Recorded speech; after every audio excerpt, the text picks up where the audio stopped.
Hello, puppies and kittens. Welcome to another episode of Blasphemers Bible with the usual assortment. Anybody have any opening comments? Well, things are about to get very blasphemous in here. Let me tell you. Much And spicy. yeah, we're getting into the sex rules, and I would just like my background to speak for me. I am an ally, and if you are not, I will be throwing hands, or in Alabama, chairs. And I'm going to suspect that Isaac is in the same category there. I wish I love prepared it. a special background. Yeah. I prepared this the way I prepared all my homework in high school, which is 5 minutes before show. All right. So who is reading today? Who wants to dive into this shit? Oh, do we have anybody who would feel? I mean, Oh, I will. I would be happy I to. don't mind. should we fight for it? Coin toss. Yeah, how do we do this online? Roll a dice. No more. I Rock, don't know. paper, scissors, lizard, Spock. Yeah, somebody. I don't know. The audience pick. Who's reading this thing? Oh, you could do a poll in chat. People love polls in chat. Yes, people do People love do polls in love chat. polls. That's true. Okay. Don't know how to do that. Yeah, Old I men knew in you were going to say that. technology. I knew you were going to say that. It's like he's like, poll. I wish I knew how to do that one. Well, that's what we have Peter for. Peter's Lawrence? all tech savvy and such. I love and admire and respect you, and fuck you. I could do it. I could do it, Minute Lilith, Rice but has a comment I don't already. have access to the YouTube channel. So Okay, well, Minute Rice has a comment already for us. yeah. Okay. And I'm reading Minute Rice says, it gives $6.66. It says, y'all should open your reading with a prayer, like a proper Bible study. A satanic prayer, that is. I think Not do it. P-Town would like to deliver that satanic prayer.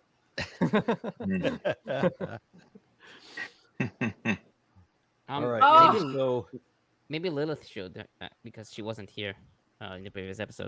Yes. true. Well, it's right. that, or I can read an Or email I sent to Westboro Baptist Church. I really want you to read I mean- Leviticus instead. Okay, yeah, fine. Both do sound pretty good as well. So. Our dark Lord and Mistress, Divine Spirit. All right, Of that's the it. I'm dark reading. feminine. Thank you. The Lord said to Moses, speak to the Israelites and say to them, I am the Lord your God. You must not do as they do in Egypt, where you used to live. And you must not do as they do in the land of Canaan, where I am bringing you. Do not follow their practices. You must obey my laws and be careful to follow my decrees. I am the Lord your God. Keep my decrees and laws, for the person who obeys them will live by them. I am the Lord. No one is to approach any close relative to have sexual relations. I am the Lord. Do not dishonor your father. Wait, you know what? I'm doing this in the wrong voice. I think you're doing great. No one is to approach any close relative to have sexual relations. Well, that I goes am out the all the Lord. royal families. They're all fucked. Do not Do dishonor a gay your father voice, Aaron. by having sexual relations with your mother. Will you shut up? I'm reading. All right, somebody else read. The dog won't let me. Do not have sexual relations with your father's wife, for that would dishonor your father and be totally gross. Do not Be a have little sexual icky. relations with your sister, either your father's daughter or your mother's daughter. Can we just Whether like she was discuss born each in the one of same these in house turn? or I think we elsewhere. should discuss each one of these in turn. I mean, don't fuck your mom. I'm torn between I'm so glad this is in here. And why the hell is this in here? Who needs to be told this? No one learned from Oedipus. Let's talk. Let's go straight to the first one in here. Do not approach any close relative to have sexual relations. How close is close? Because in the really small town that I lived in, everybody was related to you. Well, I do have a comment on this. This is verse I know, 6, because but, cousin mom and cousin dad told me about it. but I do want to, before that, about verse 3. First of all, you must not do as they do in Egypt. So according to Milgrom, Egypt was reputed for its licentiousness, as seen in Ezekiel 16:26, 23:3, the story of Potiphar's wife, Sarah in Pharaoh's harem, etc. The sexual immorality of the Egyptians and the Canaanites is attributed to their ancestors Ham and his son Canaan, as seen in Genesis 9:22 and 25. Consanguineous marriage prevailed in Egypt in every period, in non-royal as well as royal cases. He notes, however, that there is no function for mentioning Egypt in this chapter, since only the Canaanites are responsible for polluting the land and being expelled from it, as seen in verses 24, 25, and 27. While Ibn Ezra and Abravanel wrote that the practice, in Hebrew ma'aseh, written at the beginning of this verse, refers to the chthonic worship of 17 verses 5 to 7, Milgrom writes that the similar styles and language of the exhortative framework of chapter 18 indicate the organic and contextual unity of the entire chapter. The omission of the Babylonians, Assyrians, and Hittites can hardly be accidental.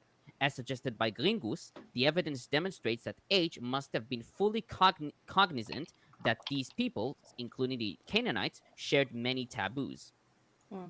Yeah, well, the thing is, we have to remember that for a period of time, Egypt, kind of was controlling the land over there. So it wouldn't surprise me that there were some cultural norms that were the same. But I would also like to point out that in Egypt, it wasn't like it was super common, at least. We only have evidence of like one homosexual couple in Egypt. And I don't think we have any known instances of lesbianism. There could have been very easily. Well, we're still on incest in Egypt. I mean, well, yeah, but like we're talking about the pharaohs are different from other people because blah blah divine bloodline. It's very Targaryen. They're very Targaryen about it. Or what's that super famous line of kings? In Europe, Habsburg. The Habsburg dynasty. The Habsburg lip. Yeah. It's. I mean, part of me is like, oh, you're accusing your political rivals of being disgusting sexual perverts. I'm shocked. I say. I have never seen this before. And part of me is like, Cleopatra was only white because Ptolemy was both racist and adopted the practices of the pharaohs of making the daughters and the sons marry each other to keep the bloodline pure. So, I thought she was white only because they made that movie in the 50s. No, she was white because Ptolemy was Greek. He was one of Alexander the Great's 5 generals who carved up his empire after he died without an heir. So she was white, but all the arrows, the pharaohs and, Nefertiti and everyone prior to the Greek dynasty was totally, it's black. Probably less to do with incest. I think there's a debate among this. I've read a Wikipedia article regarding this, but that's a completely different topic. Yeah, there is an idea. Yeah. But the brother, sister, king, queen thing was a thing. The rest of it, probably just propaganda. Yeah, I would say even further that the stuff about it is it's your mother's and father's nakedness and all that stuff that are all the phrases that are being used. So it's important to realize the kind of the context for this because in ancient Near Eastern laws, they were basically against the exact same things, except they delineated the fact that if your father was dead, then you could sleep with like a stepmother, for example, because it is no longer because we have to think about this in the possessive sense, like their nakedness. If the mother's nakedness is of the father's, so it belongs to him essentially. So once there is no father, then it was essentially like free reign, because their sexuality no longer belonged to anybody. So the kind of the understanding here that underlies this is that it's not noted in the text, but if you're at least and because in like Hittite law, for example, there was an exception for if your father was dead. So in the same case, these sexualities belong to people, to somebody else, unless that what's the word that I'm looking for? They're not their caretaker, not their master exactly, but the master is unfortunately the correct term. I think it's still, women are still property. And yes, but there's like another term if it's like for nakedness is determined by her owner. Yes, yeah. So I'm there. I know that there's a specific term for like a familial relationship, but I'm blanking on it. Consanguineous? So, is that what it would be? I don't know. Maybe. But the idea that is not fully fleshed out here, that underlies this, would be that it is someone else's. So like they compare like your father's or mother's nakedness, and as Tomer mentioned, like the sin of Ham, that would be one thing. The and then Lot and his daughters, right? Yes. But the thing is, the wife was dead, so there was no. And it should be noted that these laws this event happened before the Sinaitic laws. So before, but yeah. It's also not. It's also not necessarily. But hypothetically came before, so you could pretend that whoever the fuck was still a decent guy. It's also it was not totally his daughter's fault. Yeah, I think it's that story is supposed to be like, here our enemies descend from this, right? Rather than dirty incestuous cave sex. Yeah, rather than this was a good thing. Or I don't know. Lilith, would you just say that one more time slower? My darling. We need clean audio to clip it. That your enemies descend from dirty incestuous cave sex. Very good. I have an additional. Oh, sorry. I'm going to read a couple more comments. So we got super sticker from Thomas Martinez for $2. Cool is the message. And then Assassino Jake offers $5 and says, I've been reading ahead, and correct me if I'm wrong, but didn't most of the main characters in Genesis break some of these laws in this chapter? Yes. Well, they weren't really laws yet, were they? Details. Yeah, that's the great thing about writing a prequel. You can play fast and loose with things that are laws later. And actually, one could argue that they didn't really follow the laws after the Sinaitic laws, especially seen in Samuel and Kings. Well, and Reuben, remember, Reuben was the firstborn, but lost the role of eldest and the sort of headship that would have come with it in the family clan unit, because he fucked his dad's concubine, who was basically his stepmother, who was, I don't know if it was his mother's servant or his like sister, wife, mother's servant. I can't remember. I'd have to look it up. But that back in Genesis, that was given as the reason why Reuben, though the eldest, did not get the rights of the eldest. And then we passed down Simeon, Levi, to violent, genocide, bad, so Judah. And that, I mean, that, you know, you can look at it retconning. We're looking at North Kingdom versus South Kingdom and, you know, bringing together their histories. But the taboo is still there. Fucking your dad's side piece is frowned upon. Oh, you're muted, Aaron. You're muted. Aaron's muted. Yep, sorry. Eric Wander says, question, why did Abraham got to nail his sister and the Israelites can't? Half-sister. Did God punish Abraham for that? I don't think so. No, it's Sarah was his half-sister. Yep. They bring it up several times. Yeah, so he just gave her the tip. There are similar laws in the ancient Near East concerning that. Yeah. I will add about you must not do as they do in the land of Canaan. So although Canaan is associated with sexual immorality in the Bible, as in Genesis 9 verses 20 to 26 and 19 verses 5 to 8, there are no extra biblical evidence to suggest that. Milgrom writes that the association of sexual depravity with the Canaanites served to stigmatize them, and as a warning to Israel that if they'll follow the same practices, they'll suffer the same fate, being expelled from the land. It could also be that H exaggerated the sexual sins of Egypt and Canaan so that Israel would break off all ties with them. Okay, so if we've covered 6, then I need We to read didn't, 7. actually. What's that? I didn't cover 6. I Okay. just covered 3. Yeah, I would say about verse 6. So Hebrew Bible literally reads, each man to all the flesh of his flesh, in Hebrew she'er besaro, you shall not uncover nakedness, erva. And Levine comments, this verse contains terms of reference that are essential for a proper understanding of the legislation of chapter 18 as a whole. The Hebrew verb kuf resh bet, to come near or approach, often has the connotation of sexual intercourse. The terms most in need of interpretation are she'er, flesh, and erva, nakedness. The simple meaning of she'er is meat or food, as we learn from Exodus 21:10, where this word refers to the food of a man must provide for a slave girl in his charge. This is also the meaning of the Akkadian cognate shiru.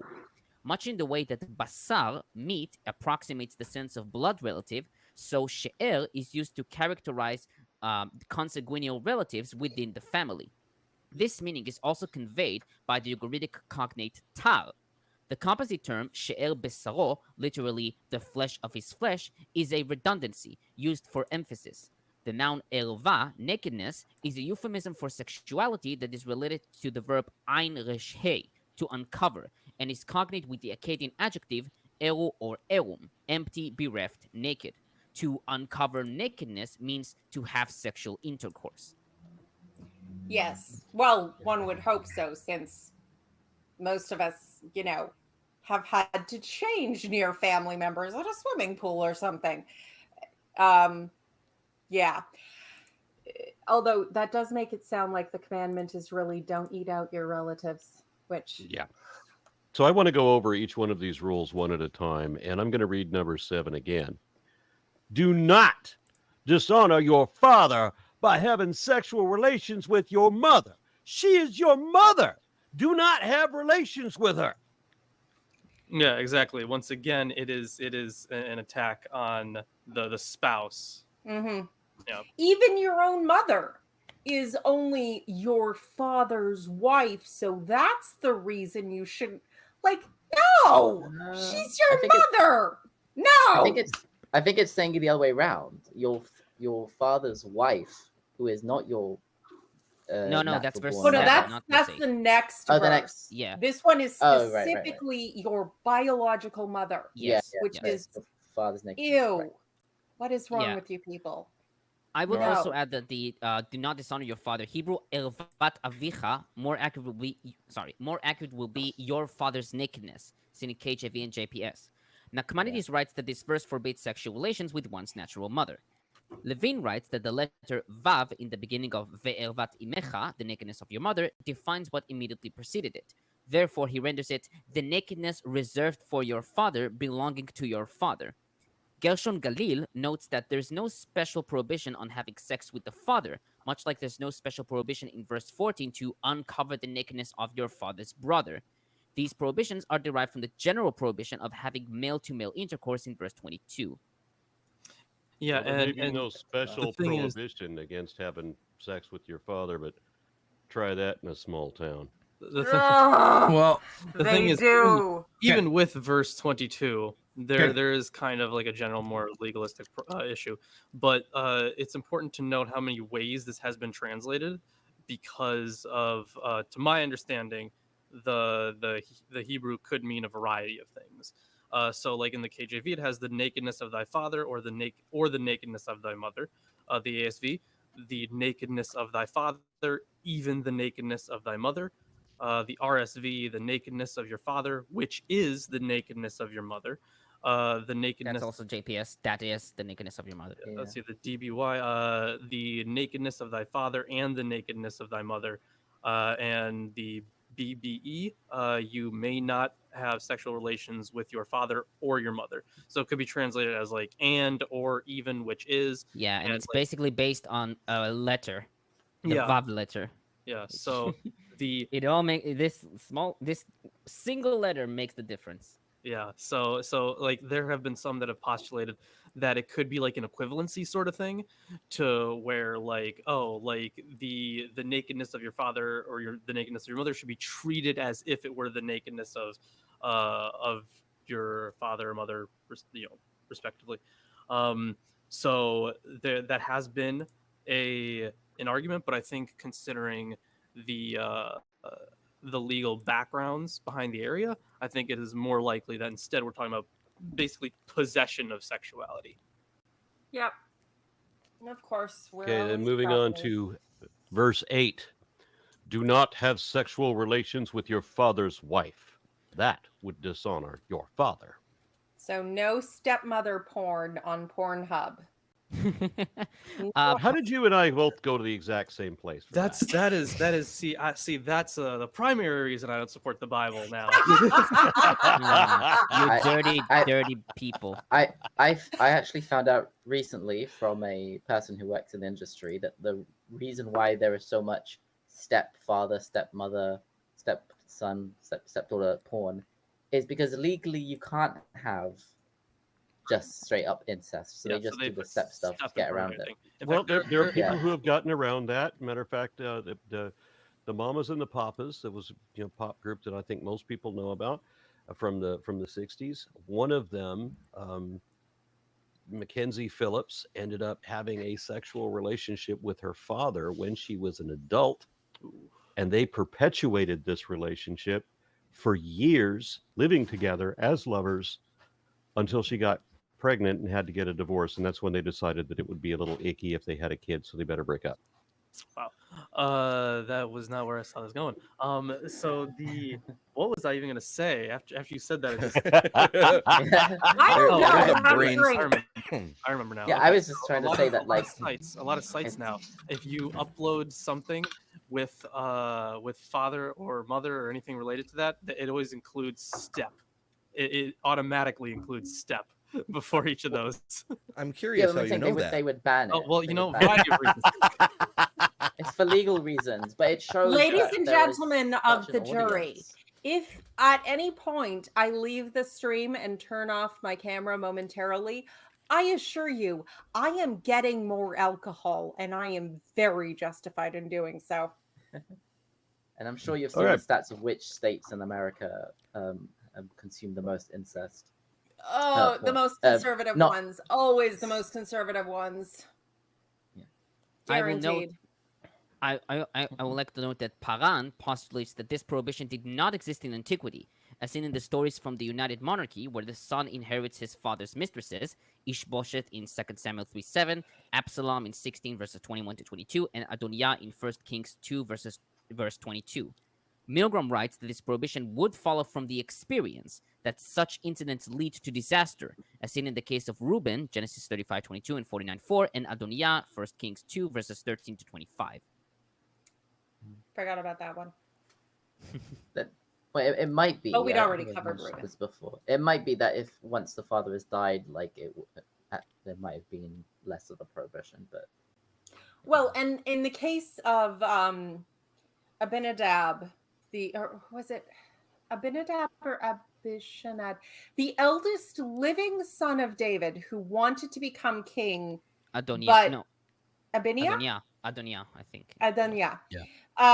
He tried, once Solomon was made king and David outsmarted him, he tried to get his one of his father's concubines. She wasn't really his concubine. She was a young lady who took care of him while he was ill and slept with him to keep his old feet from getting too cold. But he was well past getting it up, so they never, Abishag. I just read my favorite comment that I've seen in a while, and so I'm going to read this. This is from Sable Eagle. And God looked and saw that the man that he had made was good, and he clicked upon that man and held down the control key and typed this C V V V V V V V V V V. Then with the blur tool, did he touch them? What? Yeah, I don't get it. It's a Photoshop thing. Oh, copy, paste. Oh, Right. Yeah. He made them fruitful and multiplied. Well, okay. we already knew God's a pervert. It's given at this point, but Okay, so the next one. We're now on verse 9.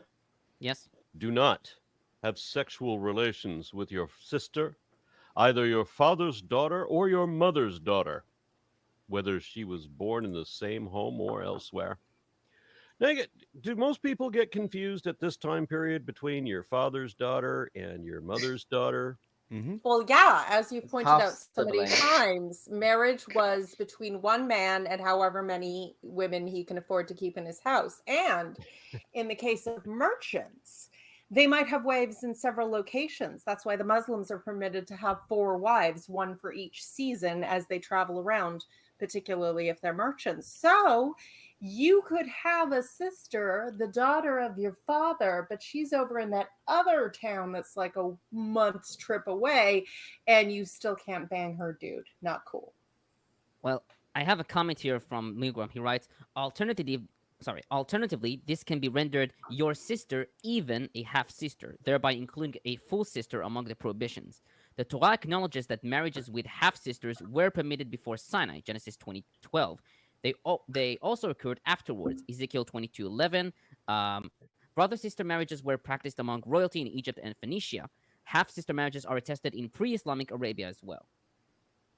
Also, one of the other sons, well, Absalom's sister was raped by her half-brother, and she said, ask the king, you can marry me. I'm sure he won't withhold, but he refused, so he just, Yep. Before I read 10, I want people to think about the greater depth of what is being said here, or what is being implied. Do not have sexual relations with your son's daughter or your daughter's daughter. And here's the reason why. This is the big one. What's the reason why? We could all come up with the reason why, can't we? But it wouldn't be this one. I don't think it would be this one.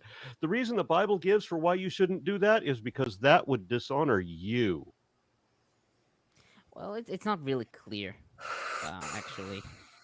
It reads, Ki ervatecha hena, which, because your nakedness, hena, which is not clear exactly. For it their reminds nakedness is me yours, is of what a JPS says. certain Yeah, but lead again, it singer. says meaning uncertain.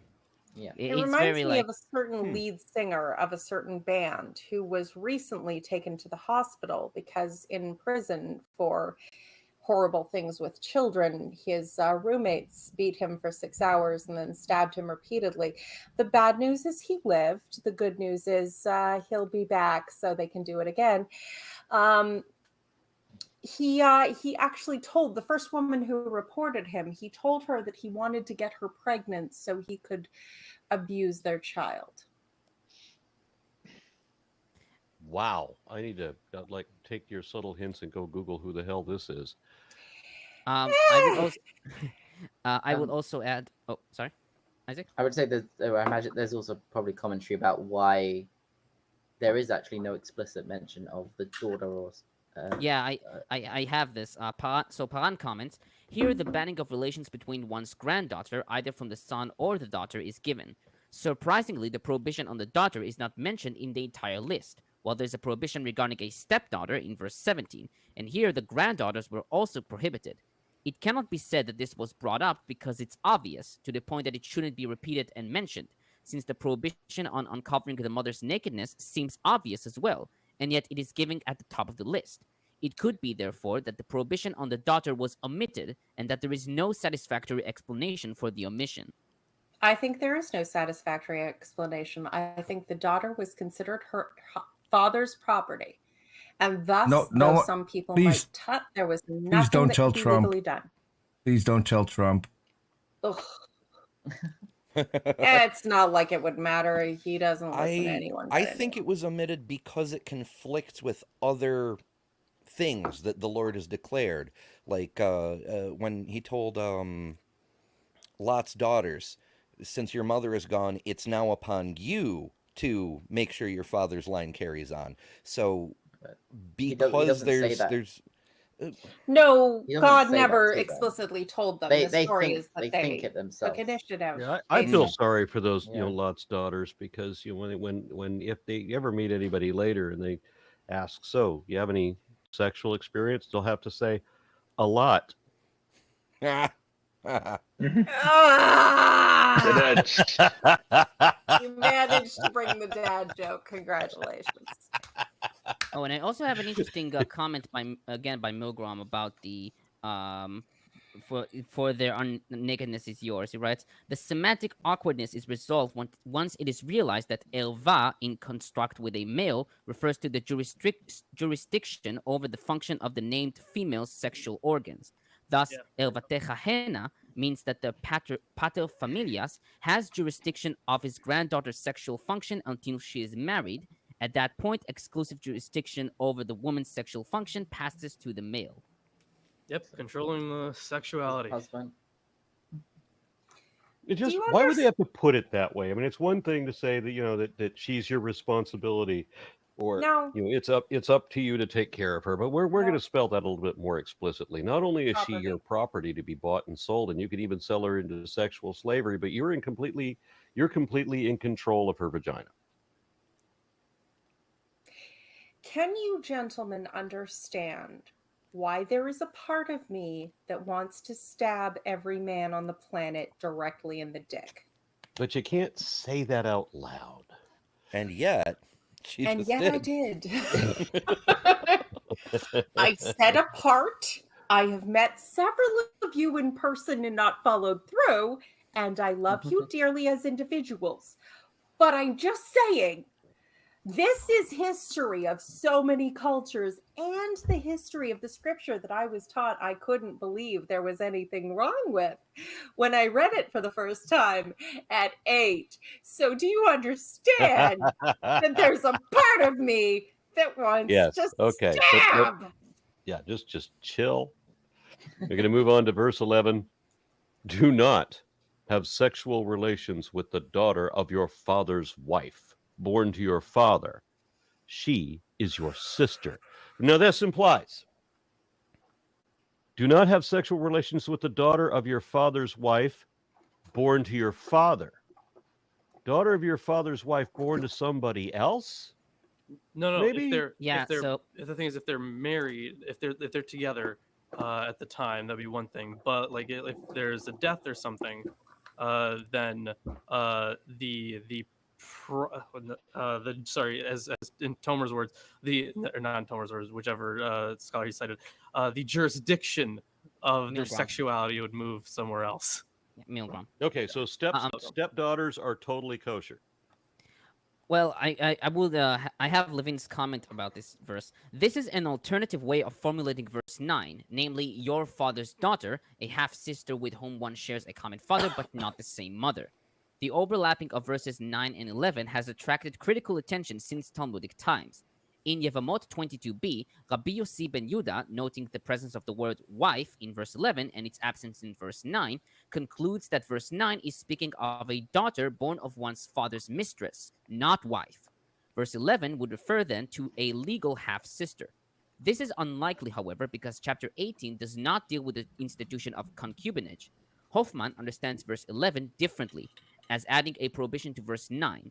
In his view, verse 9 forbids marriage only to a full sister, or at least to one with the same mother, whereas verse 11 adds the prohibition of a sister with whom one shares only a common father, and who was less closely related.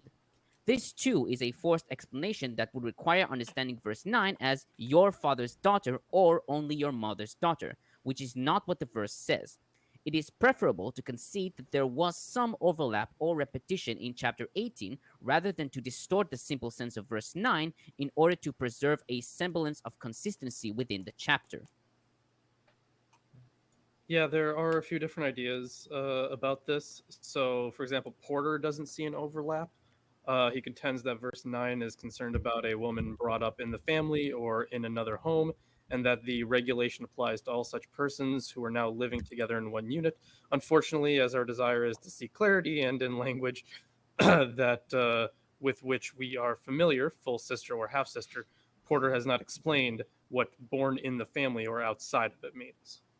So there are quite a few different ways of interpreting this, but there's a very long section comparing verses 9. Could this mean the 11. slaves It who could are be. born in the family? It could be. That is also So- possible. So the prohibition is that you cannot fuck you or your mom or your sister or your job or your broke ass car or that shit you call art. The whole song is out the window. Yeah. So this is for context. This is from Johnson Kimuhu's book, Leviticus: The Priestly Laws and Prohibitions from the Perspective of the Ancient Near East and Africa. He says that. Okay, so yes, now we conclude our investigation by saying that in both verses 9 and 11, we have prohibitions against a union between a brother and his uterine sister.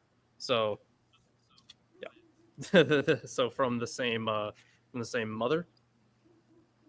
Yep. Okay. But what if you were raised in separate wombs? I can't answer that one. Okay, now verse 12. Do not have sexual relations with your father's sister. She is your father's close relative. Well, if you bounce around, everybody's somebody's close relative.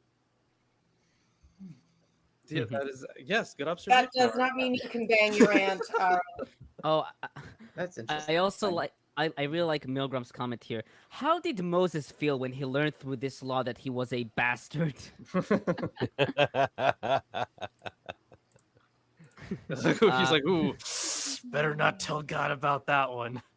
Maybe I should read his entire comment. His mother Jochebed was his father's Amram's aunt in Exodus 6:20. For that matter, some of the patriarchs were also guilty of illicit unions. Abraham married his half-sister, Jacob married 2 sisters, and Judah had sex with his daughter-in-law, thereby bastardizing all their progeny, the people of Israel. Comparing the books of Exodus and Numbers helps us resolve this paradox. Israel's murmur God before receiving the law at Sinai goes unpunished. After Sinai, the same offenses are severely punished. Sinai is the watershed. Its laws do not apply ex post facto. Okay, well, all I want to know is Aunt Cass available or not? No. Keep it in your pants. All right, another comment from Jason Unpasteurized says, I think the reason for spelling out these controls over women's reproductive features is because securing inheritance for pregnancy was the chief goal of every wealthy ruler. Inheritance for progeny. What did I Progeny, say? yes. Progeny. What did I You say? said Pregnancy. Did I? I'm sorry. Yeah. Okay, and then Eric Wander says, was this chapter written by one author or many authors? Like, was it written in one sitting, or was it later edited later to add more? Do we know this? Any hypotheses? This one's probably written by one person. Oh There no, was- it wasn't. This was written by a team of Monty Python writers. They come up with one thing, and then, oh no, we have to throw this other thing in. Oh, okay, what there's that. So there's this, and there's this, and then and then there's other. Okay, well, there's this. It this, was that, the and this other thing. llamas! That's it. It was the llamas. But yeah, it's, I mean, in the most, Attention to the Pope. yeah, in the most basic documentary sense, it's qualified under the priestly source.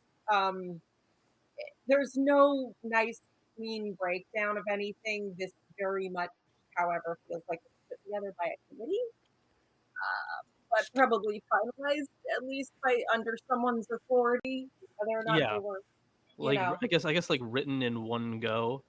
Like, Yeah. So like in the same way that like a person today would publish something, but even before the publication, it went through like editors and stuff. So like it's still written by that person, right? So so in the same kind of way, Yeah, even though people could have talked about this beforehand, they probably did.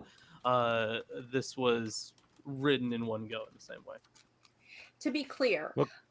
in the basic documentary hypothesis, the priestly source, which would be exilic and post-exilic writers in and after the, like immediately after the Exodus, coming back during the building of the temple.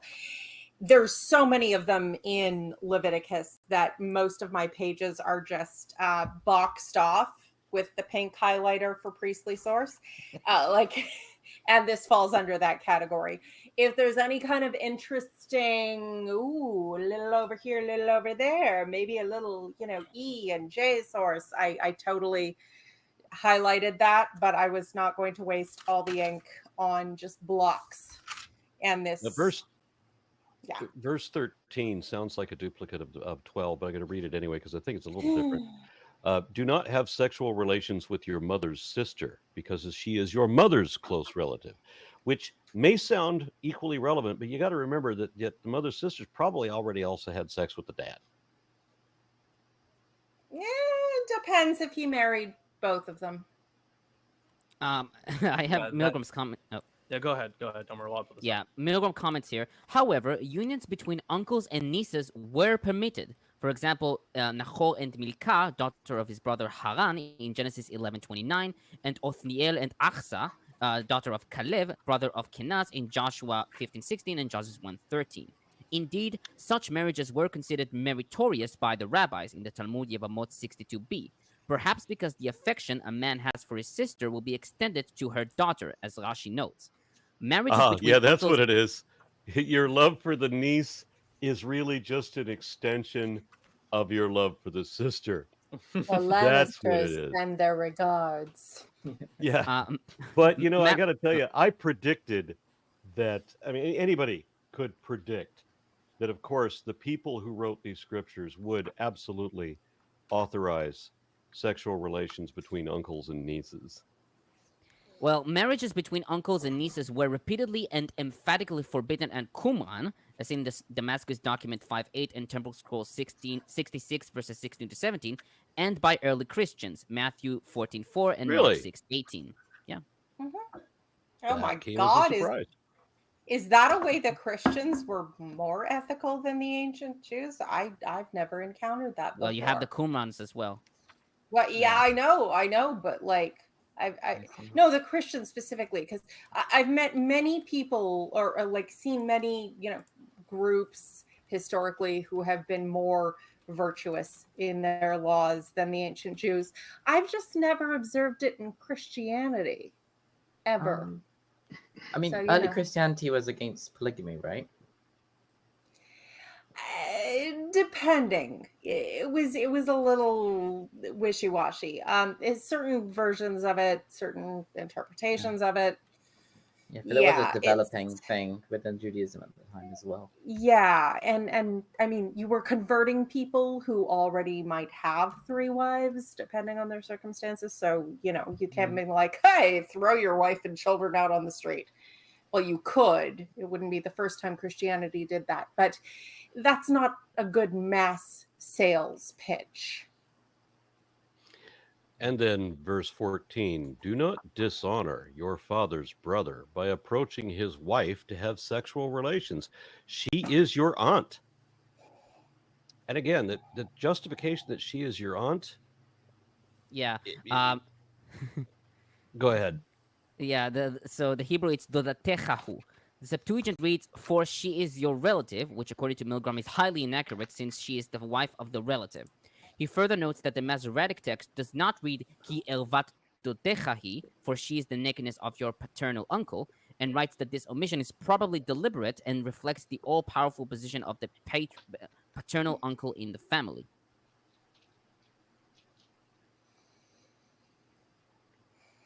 Okay. Yeah. All right, so moving on to the next verse then.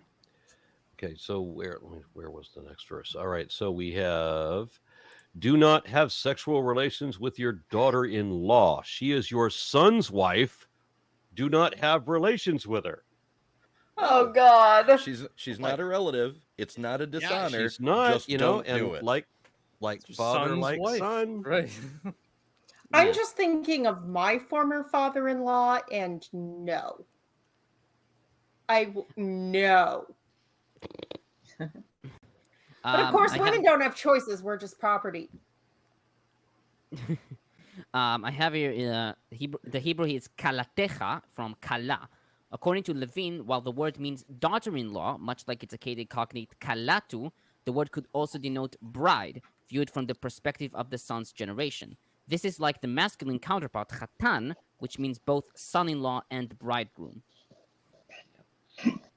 Well, Yeah. one of the things they don't put like extenuating circumstances in here, like don't have sexual relations with your daughter-in-law, but they don't specify what if you really want to. What if she's hot?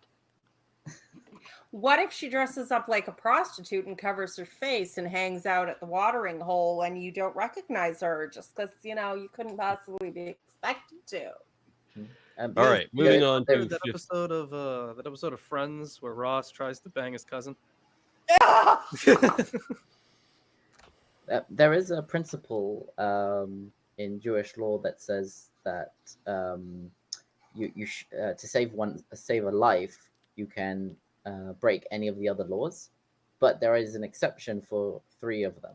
Three types of laws, and one is you can't you can't murder to save someone else's life. You can't. I think one of them actually is like you can't like. How do you not blaspheme. murder to save somebody's life? If the guy, if Snidely Whiplash has the lady tied down to the train tracks, the only way to save her is to kill him.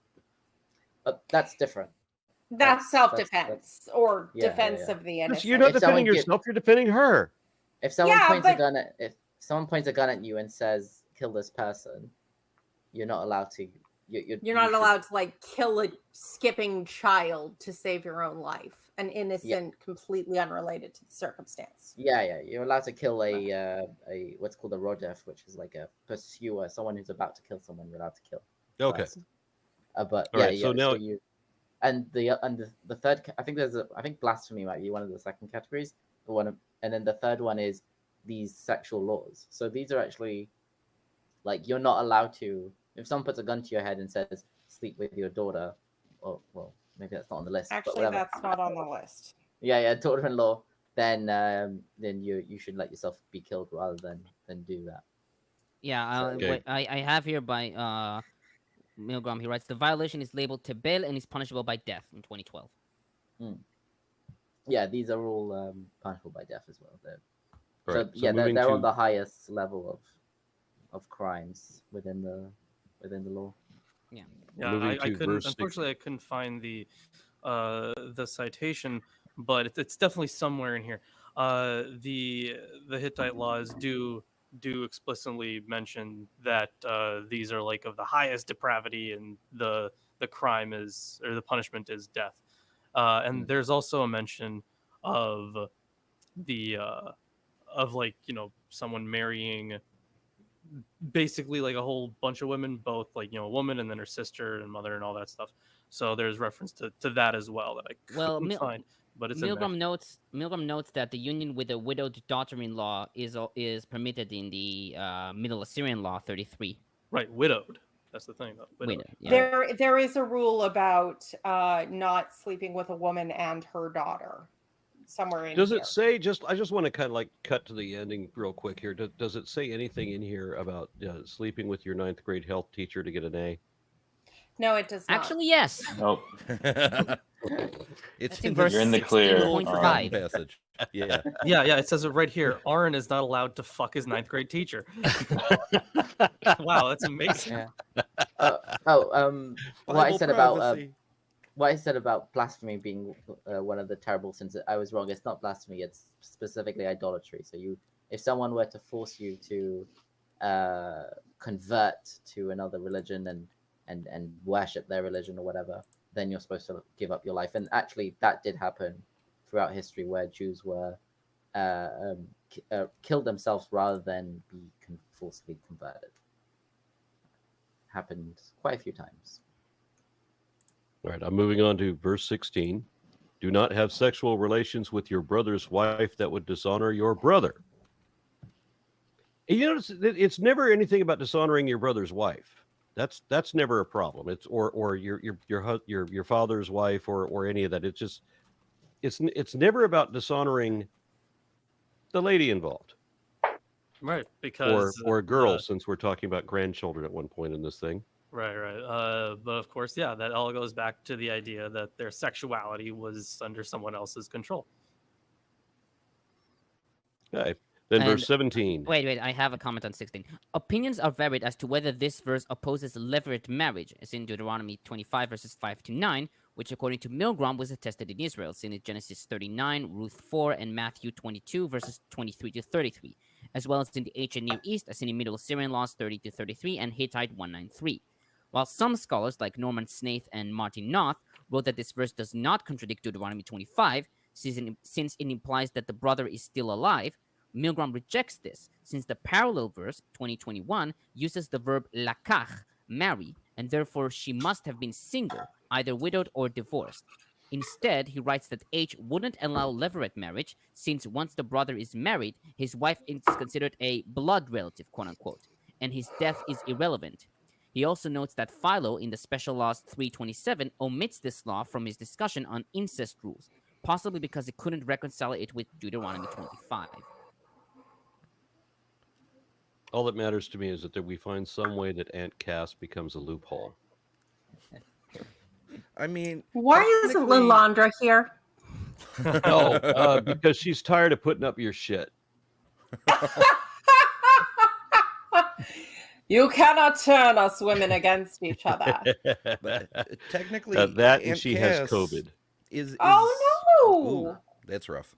I'm so Yeah. sorry. Send her my love, and Yeah, well, it was entirely my fault, I'm afraid. I brought it home again. okay. Well, apologize to her. Send her my love and chicken soup. Yep, indeed. So, verse 17. Do not have sexual relationships with both a woman and her daughter. Do not have sexual relations with either her son's daughter or her daughter's daughter. They are her close relatives. That is wickedness. It's also available on Pornhub. I've seen a whole channel dedicated to that. Fuel. Yeah, this doesn't I need necessarily mean at the several same time. showers. By the way, this just means you shouldn't be married. You shouldn't marry a woman and her daughter. Yeah. Even. Boy, Well, a that is woman and her calling up some grandson. awkward memories. I need several showers. About the wickedness here, the Hebrew is zima, derived from the root zain mem mem, to plot on or conspire. This word appears in the Bible to indicate acts of prostitution and fornication, as seen in Jeremiah 13:27, Ezekiel 23, verses 35 and 44. Unchastity, Judges 26 and Job 31:11, and evil purpose, Deuteronomy 19:19 and Isaiah 32:7. Paran notes that while the root itself has no negative connotation, as seen in Proverbs 1:4 and 2:11, over time it took a negative meaning, and its main purpose was to denote evil doings. Yeah. Praise. So Minute Rice offers $6.66 and says, Lalandra got COVID? Oh no, sending support. Yeah, embarrassing story there. I picked it up some way, and I'm pretty sure I was visiting my mother in the old folks nursing home, and somehow brought it home from there. Go figure that out. Where you have to go through this questionnaire thing that reads your temperature and everything. You have to do the hand sanitizer just to be able to get into the building. But I also had to borrow a pen at some point to fill out some paperwork thing, and I'm pretty sure that's it, because it was the only thing I did, the only way I could have got it, because I work from home, But anyway, I caught what I thought was a cold. The last video that you guys saw me upload that I'm speaking on, that what you can probably tell that I'm not at 100%. I didn't realize I was dealing with COVID, and then it hit the rest of the house, and I'm feeling really, really guilty about that. Anyway, Soup can be delivered. I'm just saying, pho, a little bit of pho, whatever you want to call it. I love. Pho. I love. Yeah, I love my wife. pho. My wife is half Vietnamese. She loves pho. Okay, well, I'm just saying the broth is very healthful. She can add as much spice as she feels would help her with her illness, and it's good. It's good soup. And what do you guys call coriander? Cilantro. Yeah. Kind of tastes like soap. And Trump thought you could inject the soup. The Well, soap. for some, it tastes like Yeah, soap. to some. For It some. only tastes like soap if you Oh. have a certain variety of Oh. gene. No, it's you. I don't Some really like- people do not maybe I taste have the it. soap. Maybe. Okay. Oh, I see. It's I have the people same that problem piss with green when they avocado. have asparagus. It tastes exactly like Irish Spring, which is what it looks like. Wait, they don't piss green. It just smells. I never thought it was that bright. So, verse 18, do not take your wife's sister as a rival wife and have sexual relations with her while your Yeah. wife is living. Yeah. Are they just So- coming up with like porn What version are fantasy you reading? scenarios here? Actually, it sounds like a knockback to Jacob, aka Israel, aka Rachel and Leah, and the selling your husband's dick for mandrakes scenario. It definitely feels like this was written after the stories in the later part in the writings. In Genesis, were at least they were circulating. I don't know if they were written down, but they were definitely around. It's a little redundant. The very first one says don't have sex with close relatives, right? And then it starts listing out all of the individual close relatives. That's a And we general still style. haven't gotten to the 9th grade health teacher. She's not related. I would note that Milgrom notes that the meaning of the prohibition here has been subject to vigorous debate. The Karaites rendered achota not as sister, but as another woman, and interpret this verse as prohibiting polygamy only if the husband deprives his wives of their conjugal rights. The Qumran sectarians, like the Karaites, read achota as another woman, but instead on the word bechaya, while she's living, claimed that this verse prohibits not only polygamy, but also divorce. Philo in Laws 3:27 and Chazal in Mishnah Kiddushin 2:7 read this verse plainly, that the prohibition bans marriage to a sister-in-law during the lifetime of the wife. This view is supported by the context. The women are related to each other. The prohibition is time-conditioned, and achot in this chapter means sister. Milgrom also notes that sororate marriage after death is known among Assyrians, Middle Assyrian Law 31, and Hittites, Law 192, but forbidden during the wife's lifetime, as seen in Hittite 194. So if the man's wife dies, then and only then may he bang her sister. I wonder how many men have said that to themselves.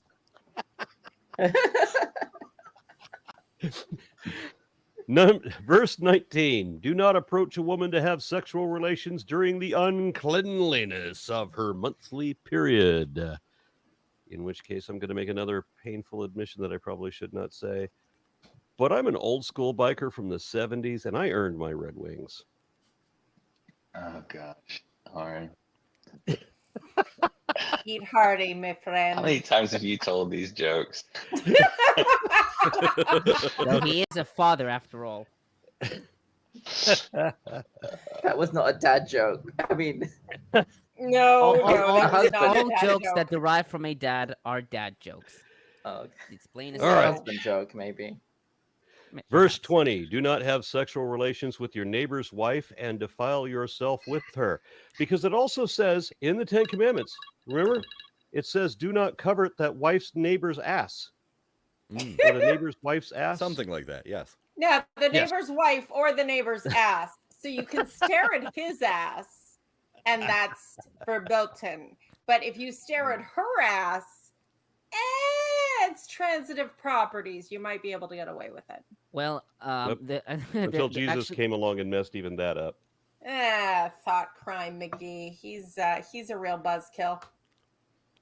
So the literal Hebrew formula that's Levine. The literal Hebrew formula for impregnation is to place your layer of semen. Yeah, I think we've read this before. Like Wait, I think what's in going on? 15, 16. I can't remember. Exactly. It's not a No, layer it's cake. 14 or 15. Wait, So- is that how you're translating? Well, it kind of is. If you just fast forward to right just before the end of the video. Where are you getting layer? Lorence, save me. Shechavatecha. Yeah, but That's that's 20, not a right? layer. Shechavtecha. That That's doesn't mean Levine. layer. Well, the formula. Natan. Wait, Natan It means, if anything, wait, it means you're wait. laying. Wait. So he I guess, cites yeah, I the guess Hebrew I can see how Natan the word layer. shechovatecha lezera. Shechovatecha. So he also writes, the offspring of an adulterous union was undoubtedly illegitimate. Apart from the immorality of adultery, children born out of such unions were stigmatized. The prohibition of adultery is basic to biblical law and religion. It is included in the Decalogue in Exodus 20:14 and Deuteronomy 5:18, where it is associated with the commandment not to covet one's neighbor's wife. The prophets of Israel were likewise very vocal in its condemnation. The act of adultery also became the basis for a widely used prophetic metaphor expressing the poignancy of Israel's faithlessness. According to that metaphor, it is Israel, the bride, who is wayward. Poignancy. Poignancy, yeah. Yeah, sorry. usually they have this prohibition because if you can't determine whose kid it is, you have a problem with inheritance. So it is really that simple. Problem with inheritance, so you shouldn't do it. You don't want any ambiguity. That's So why Okay, it's, then women's verse- sexuality was controlled. it's but property. also- It's a property crime. absolutely. Then this is an important one. Verse 21. Do not give any of your children to be sacrificed to Molech. You must not profane the name of your God. I am the Lord. Sacrifice your children to Yahweh. Again, Quite It's a lot worded about kind this of one. strangely. Yeah, quite a lot about this one. So I know Milgrom has a big section on this, but I'm not going to Yeah, read he the does. entirety of it. I have a section about why this appears here. Right. Yeah. So where was it? Right. So there's this one point he brings up Is about there a importance false to oath. do not sacrifice your children ... to Molech? Oh well, I mean, it's definitely related to that. So that there are yeah. different ways to interpret it. So Yeah, like so, one interpretation sorry. would be that Molech is like this other god, right? Another one would be that it was instead a type of sacrifice in which an oath to God would be profaned essentially. So he says here, there can be no doubt that the phrase "which I did not command" and which did not come into mind can only mean that the Moloch devotees harbored the belief that Yahweh had acquiesced to and even commanded this worship, which Jeremiah vigorously and repeatedly repudiates. And he notes a whole bunch of verses in Jeremiah. So Jeremiah 7:31, 19:5, and 32:35 are the ones that he notes. So yeah, there are another possibility, right, is that it wouldn't have been God. It would have been instead a type of sacrifice. That has been a more recent interpretation of that. I also have so various explanations have been given as to why the worship of Moloch was inserted among the laws banning illicit sexual practices. Milgrom, citing John Hartley, gives several explanations. One, the offering of children to Moloch could threaten a clan's solidarity or cause great discord among family members. Two, Moloch worship is considered abhorrent and extremely defiling. Three, the Israelite social consciousness connected them, that is, incense with idolatry. And four, Moloch worship may be associated with ancestor worship, making it more understandable why these laws against Moloch have been placed with other laws regarding intimate family matters. He also cites Baruch Schwartz, who suggested that Moloch worship was included because both were labeled to'evot, abominations, for which the expulsion of the Canaanites did and the Israelites would take place. The same rationale appears in Deuteronomy 18, verses 10 to 12. Milgrom summarizes, H found it necessary to incorporate Moloch into this chapter because it held that violation of two prohibitions incumbent on and practiced by the Canaanites, Moloch worship and illicit sexual unions, would also condemn Israel to destruction and exile. I mean, so we're using the whole good excuse for why you were exiled version of events. Because, it's with these other horrific things and thus is beyond the pale and thus you deserve what God did to you. It's all your fault. You should repent. Yeah, that sounds familiar. I got a comment from Eric Wander who says Josiah did that which was right in the eyes of the Lord. He burnt the bones of the priests upon the altars, sacrificing adults is okay, but Molech is wrong. LOL. Well, they were priests of another god.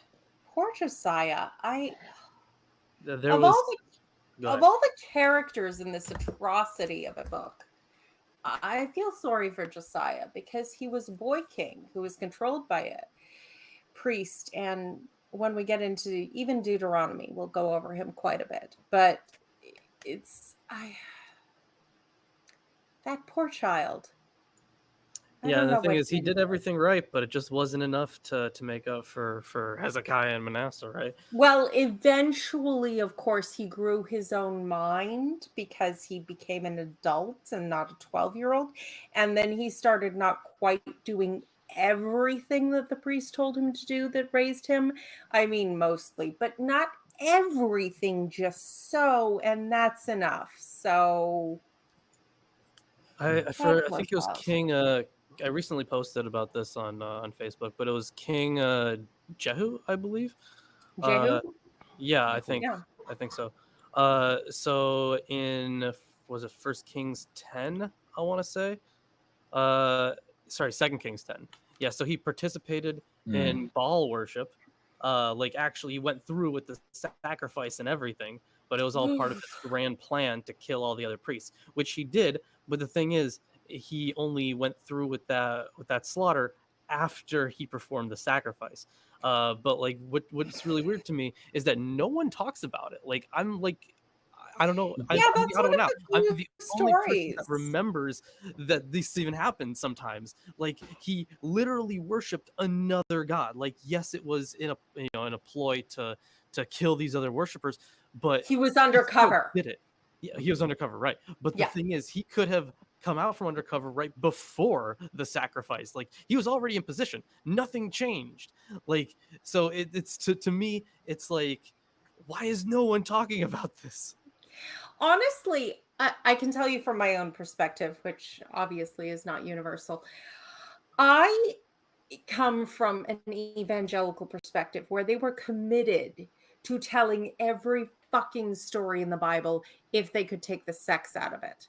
Which means even Sodom and Gomorrah, except it's because they beat up people who didn't have money. Like just they'll contrive something. So you can't take out the last story in Judges about the concubine and cutting up and sending to the 12 tribes. You can't, there's no version of that where you can take out the sex. And in this case, like, yeah, I'm not quite sure exactly what the reason was, but like they told us every story. I had tapes I listened to go to sleep with every Bible story on them, with as accurate as you could be with taking out the sex. And everything, I have it all imprinted except, well, the Canaanite concubine, and I don't recall this. Mind you, there might be an interpretive issue with that too, because obviously reality and evangelicalism are ships that pass in the night and don't even touch each other. So Are we ready? All right, moving on to the next voice, or excuse me, the next verse. All right, so 22. Do not have sexual relations with a man as one does with a woman. That is detestable. Right. So you have to do it differently Impossible. than you would. If you're going to have sex with a man, you have to do it differently than you would do with a woman, because that's just icky. So And the reason that you don't have sex with a man the way you would with a woman is because it personally offends me. I don't like to think about it. I feel uncomfortable. That's the whole reason why you shouldn't do it. I mean, hey, when it comes to modern day like evangelicalism and stuff like that, yeah, that is how they take that. But the issue is here, it has been argued in recent years that this isn't about general homosexuality. Note how every single thing was like every other prohibition here. Note how it was like, here is what you shouldn't do, but it's always, here's what you shouldn't do with the women, right? So it talks about mothers, sisters, granddaughters, stuff like that.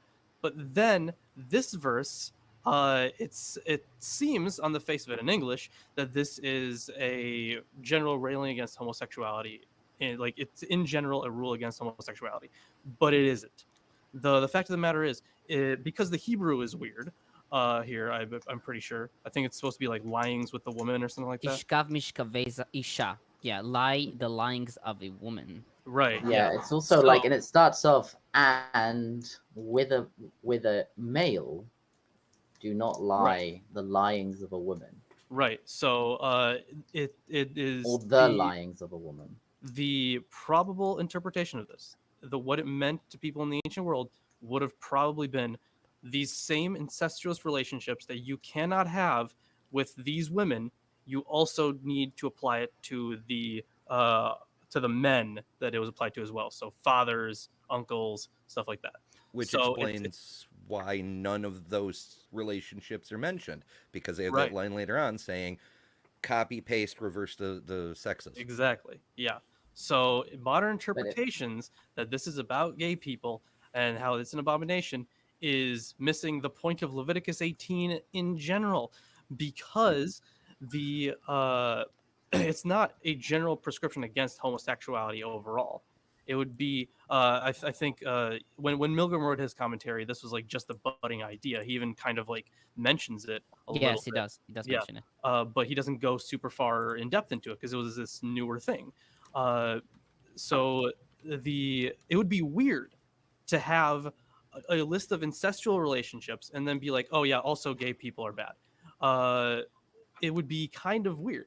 So the interpretation that this instead is just supposed to apply to the opposite sex, all these laws that you just had applied to now the opposite sex, it makes way more sense, honestly.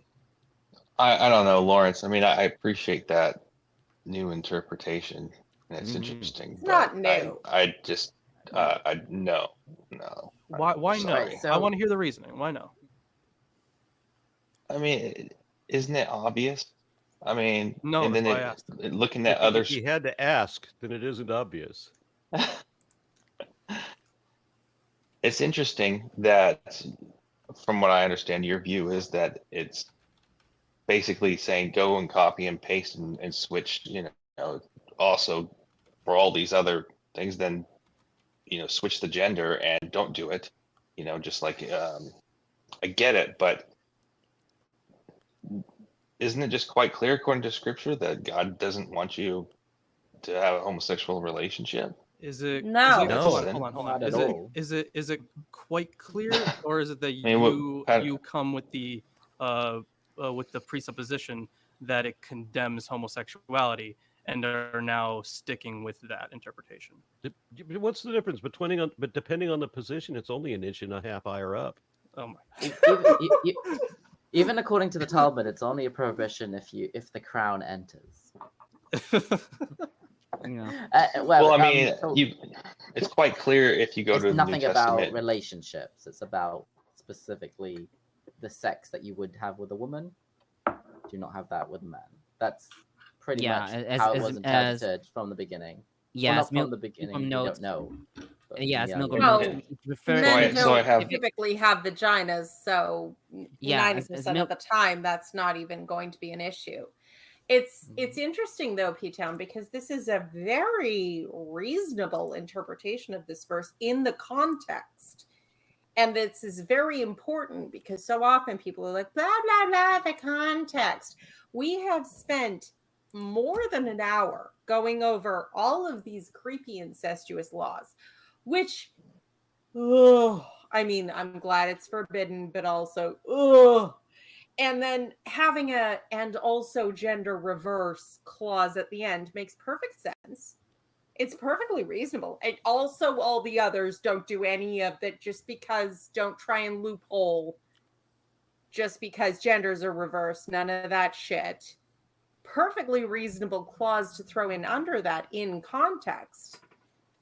So why can I just confirm, Tomer, Isaac, are you in my court on this, or are you in Lawrence's court?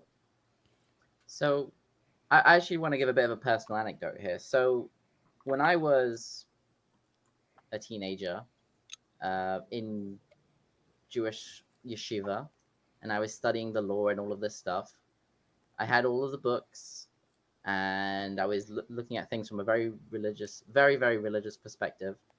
I grew up very ultra orthodox, and but for myself personally, I was becoming aware as I was getting older that that I wasn't heterosexual, and I knew this when I was like 12, 13, and so I had a lot of time in the study hall to ponder how that affects my beliefs, and it didn't have a big effect on me in that way, because what I had to do is I had to reconcile how can I believe that this is actually forbidden, right? And I looked into all of the different commentaries and all the different more modern rabbis and stuff, and yes, I came across this interpretation. It is a very modern interpretation, and it is based on the one that Lorence is referring to. Yeah, right? it is That's based on okay. textual criticism. It's not a traditional idea. This is not what rabbis in the Talmud were saying. This is an idea that this is possibly the original in meaning, and that at some point, possibly through interactions with the Persians, it would have developed into an aversion to homosexuality, and then they would have seen this verse as being, oh, here it is in the Bible, in our scripture is also against homosexuality, and then it would have became the traditional understanding of it.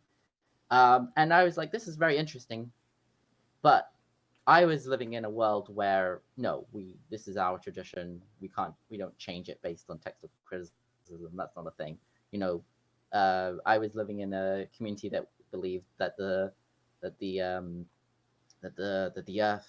sun goes around the earth. Geocentrism. Dinosaurs are not real. Kind of old world creationism, I guess. But like literal, the world is 5,770 years or whatever. If it doesn't make sense, it's a miracle. They didn't pay attention to it, but you couldn't go and say, "Oh, actually, the rabbis had it wrong. The rabbis had divine inspiration." So I had to reconcile that, and I was like, "Well, this is a nice explanation, but at the same time, this is the way it's looked at. It's looked at this is against homosexuality, and I had to take that as face value. This is the way that people look at it, and it doesn't make sense." And that began unraveling a lot of other stuff about religion. The more I learned about science as well, that helped. But this was one of the big triggers for me, like looking into this properly, because I had a personal interest, let's say, made me realize that the way that modern religion or Orthodox religion, whatever, looked at these things, that's the way they look at it, and it's fine. That's the way they do it, but it's not for me. And so I don't care if the Bible is completely homophobic, because I don't believe in it. Yeah. And I don't believe it's from God. And even if I did believe in a God, I would say this is not what God would have said. But I don't care. Here. I'm glad that I've grown as a person. I mean, I'm thinking that the generation that I grew up in, hearing what Isaac just said, there was a time in my youth when that would have been impactful information, and now it just doesn't make any fucking difference. Yeah. I wish that God could see past this. I gave a presentation early on in my career as an activist where I was addressing a classroom full of students that were coming in for extra credit stuff. So they had nothing to do with atheism. They weren't activists. They're just looking for extra credit on the grade. And if they can sign off that they attended my lecture, they would get that. But so almost all of them were Christians, and I loved having that audience. And there were these two black girls that at the end of my lecture were criticizing me, saying that they had friends that were Christian, they have friends that are not Christian, and they don't care, and it doesn't matter. So why don't I shut the fuck up about it? And I said, wouldn't it be nice if your God had the same attitude? Yeah. So then DQ says Dumus says Lorence illustrates how this Lord Demus. illustrate- Demas, sorry. Dema? Demos. Mickey, whatever the hell his name is, illustrates how this infanticide was/is compulsive in certain psychotype, and doing it for God was post facto rationale. Yeah, Sure, he's yeah. referring to Lloyd Demos, which was an American psychoanalyst. There is, yeah. So, like, retrospectively, kind of saying this was for something else, or retrospectively, or just retconning any of this. It's been very common throughout a strand of religious traditions. I would say that the because I think this comment was from a while ago, right? So I don't fully remember what the reference was to, because this was like 15 minutes ago. But I would say that there's certainly, like, kind of a lot of looking back on it and reinterpreting it, specifically with people like Manasseh, for example. Francesca Stavragopoulou has a really good book that I'm still reading through. It's called King Manasseh and Child Sacrifice. And have you ever spoken to her yet? No, she hasn't gotten back to me. Francesca, we love you. Please join our stream. We love you so much. I want to watch you have a conversation with her. I think that'd be great. Like, I've read a few of her works and they're really good. So I would like to, at some point. I'm going to work on that. I swear to God. We have a mutual friend. I will plead with the mutual friend and see if we can get her and you on the same channel at the same time. That would be nice. Thank you. Yes. Yeah, that, and I'm still working on Ermin too, because that'd be fucking great. But but I think, so this book on Manasseh, she's essentially arguing that, like, Manasseh wouldn't have been anything like this. This is all kind of retroactive demonizing for a specific reason. She goes into it. It's a pretty long book, but it's very good. I recommend it if anyone can get their hands on it. It's also kind of expensive, so if you can get your hands on it, I would recommend it.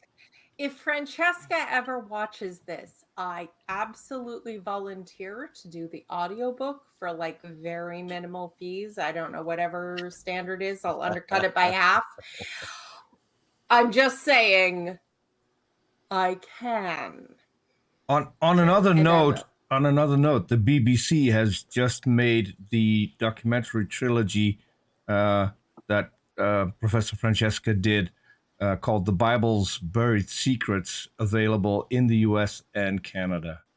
If people haven't seen it yet, very nice. They can go check it out. I mean, it's been available on YouTube for a long time, and it's... I'm delighted that I had an opportunity to speak with her. It hasn't been available on YouTube. I had a show with her at one point. Oh, this is a different one? Yeah. I tried to make it available because she asked at one point if someone would put it on YouTube, and I did, and I immediately got a copyright strike from the BBC and it was removed. Doesn't work that way. Yeah, fair enough. I remember I asked Aaron years ago. I was like, "Hey, can I use this clip from one of your videos?" And it had some copyrighted content in it. And he's like, "Yeah, sure." I did, and I was like, "Nope, still got hit anyways." They can. I'm delighted. I'm delighted that I had a chance to have like a good hour to talk to her on my show at one point, because I've been trying for, I don't know, a half a dozen years at least to get her at one of the American Atheist conventions on a speaking gig. There's a couple of people that I keep petitioning for, but they don't want to fly anybody from overseas. See, I God, you have to clip this section of the conversation and we'll all send it to Francesca, because oh my God, we love her.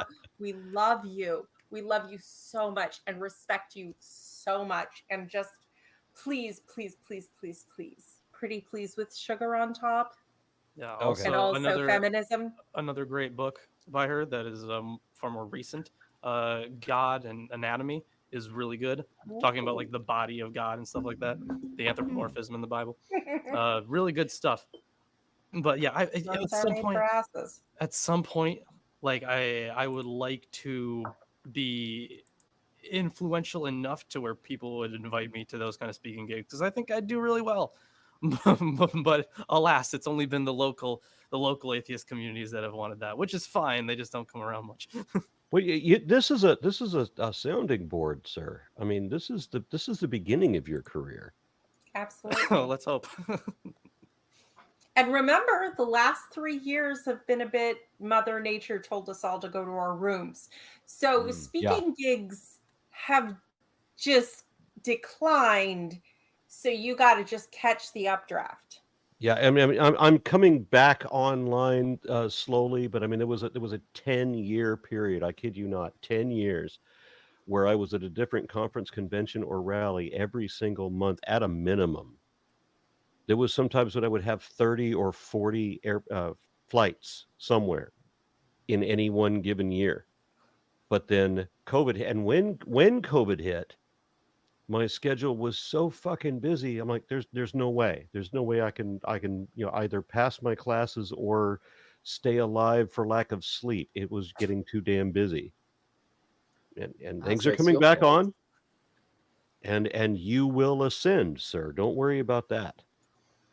Well, let's hope. I'm just gonna keep doing what I'm doing and seeing if that hits any chords. Exactly. These coming weeks or months, we're gonna be getting into Revelation soon, which I'm very excited for.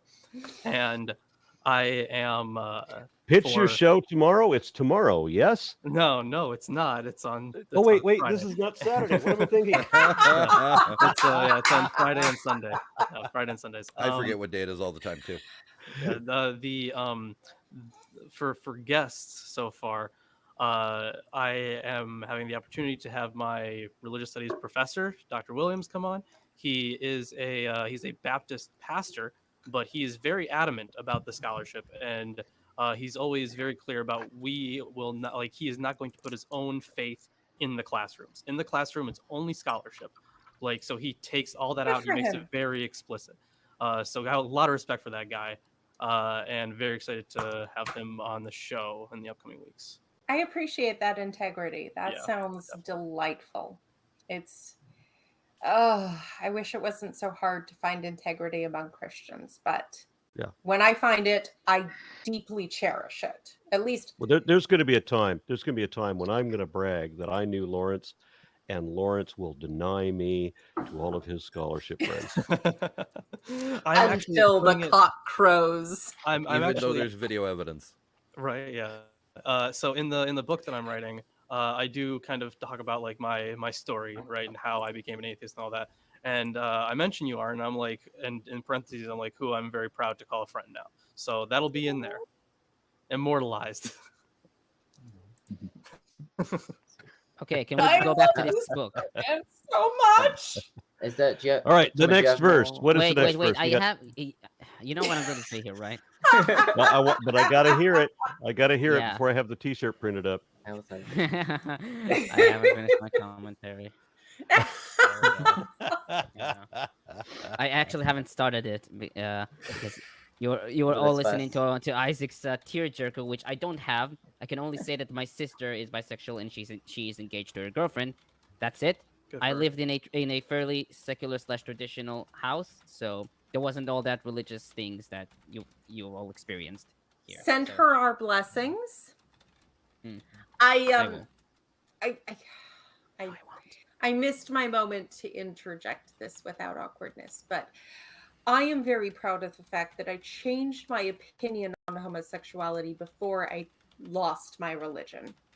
And that may seem an odd thing, but considering the opinion I was raised into, because I judged gay people on their works. I judged them on their fruit. And I found, although of course you can always find an asshole somewhere if you look hard enough, I found a lot of love. Lilith, wait, we can't hear you properly. Yeah. Yes. There. Can you hear me now? Yeah. Yes. Sorry. But I, obviously Christian background, I gave up my homophobia before I gave up my Christianity. And even before I officially went all the way into allyship, I was like, I feel obligated to believe that it's a sin, but I'm not going to say anything because that would be invasive and creepy of me. And, you know, there's a certain amount of how much of someone else's life is your business that you just have to respect at a certain point. It took When you said a while. you went all the way into what? Because I wasn't able to hear you. Allyship, because Allyship. Okay. now I am an ally of the LGBTQ community. When I was a child, I was misheard you completely. I heard you say that you lost your disdain for homosexuality before you went all the way. before I went all the way into atheism and dropped Okay. religion entirely. Because The it's men in the room got the joke. Darn. sorry. I have nothing to raise. But it's interesting because I judged the tree by its fruit. And I looked at the people I had known in my own life. Once I sort of accepted that, you know, certain things are not your business and you kind of have to be appropriate with that. And I looked at the queer people and they were wonderful. And so many of them were kind and generous. And there were loving relationships for your whole life long and all these things. And then, you know, there was condemnation for unspecified gaudy reasons because apparently the creator of 1,000 shining spheres in every dome of the galaxy gets icky when boys kiss. You know, because logic.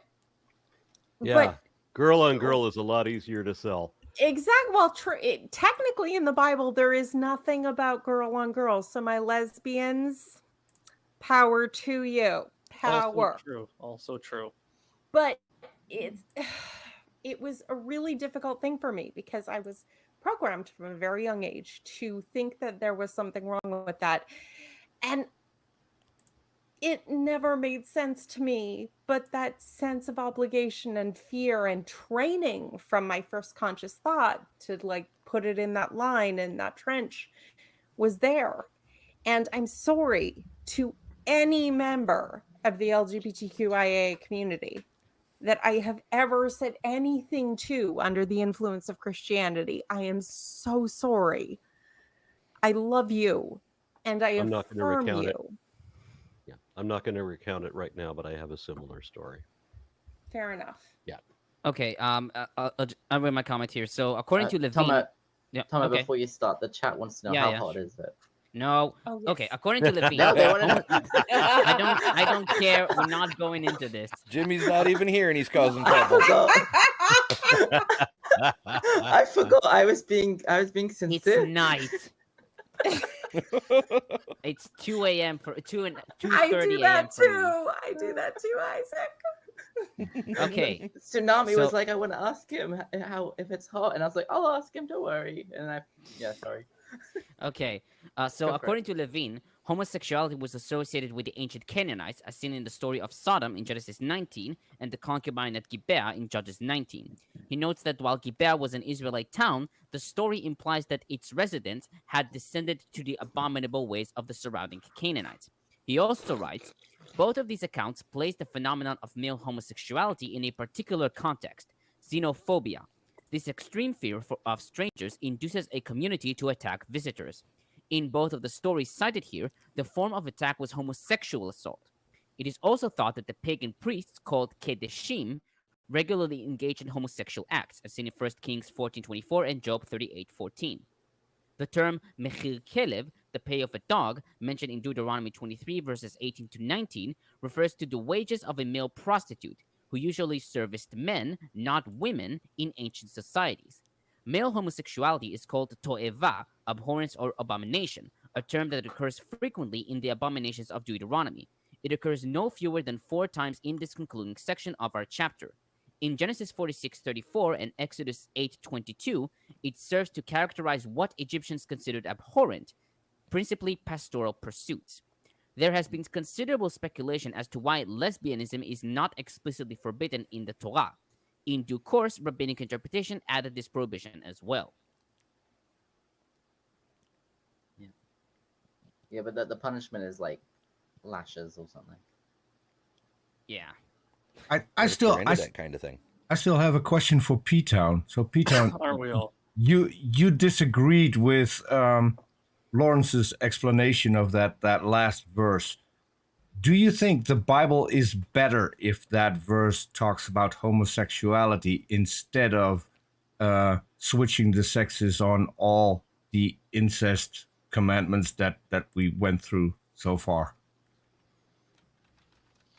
I'm coming at it from a completely different history than Isaac, right? I mean, I was far left atheist, and now I'm a Christian that tries to understand what the Bible is actually saying, even though sometimes it's hard because you can't fully know everything. I would say that, I mean, I like Isaac a lot. I mean, I do. I'm friends with a lot of people who are gay, who have, I don't know what the right word is, aversions towards the other sex. It would be easier if I could be honest with the panel and take on Lawrence's interpretation.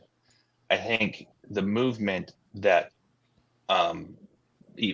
among Christians, just because it could be popular to do those things, is against what the Bible says to do. I think it's quite clear that in Sodom and Gomorrah, one of the big parts wasn't just homosexuality, but it was the public condoning it, allowing it, that was an issue. I think you can interpret that based on scripture.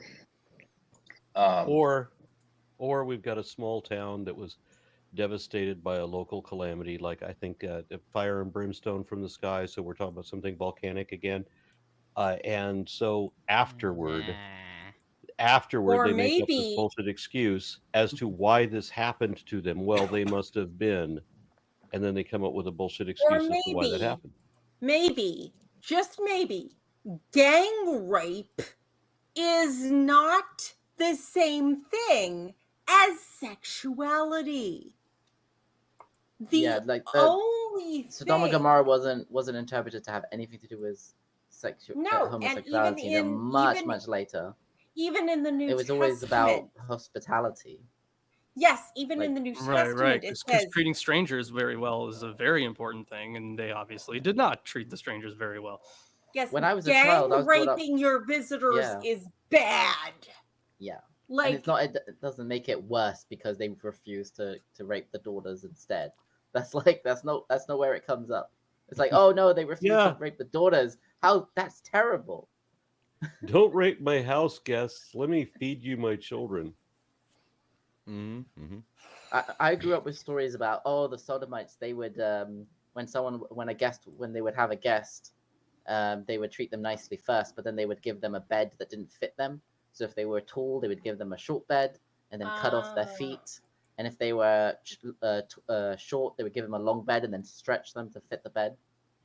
These are the stories. that's an old myth.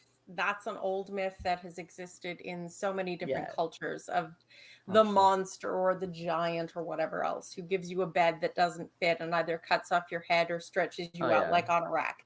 And What- then the hero defeats them by finding some loophole. It's a trope.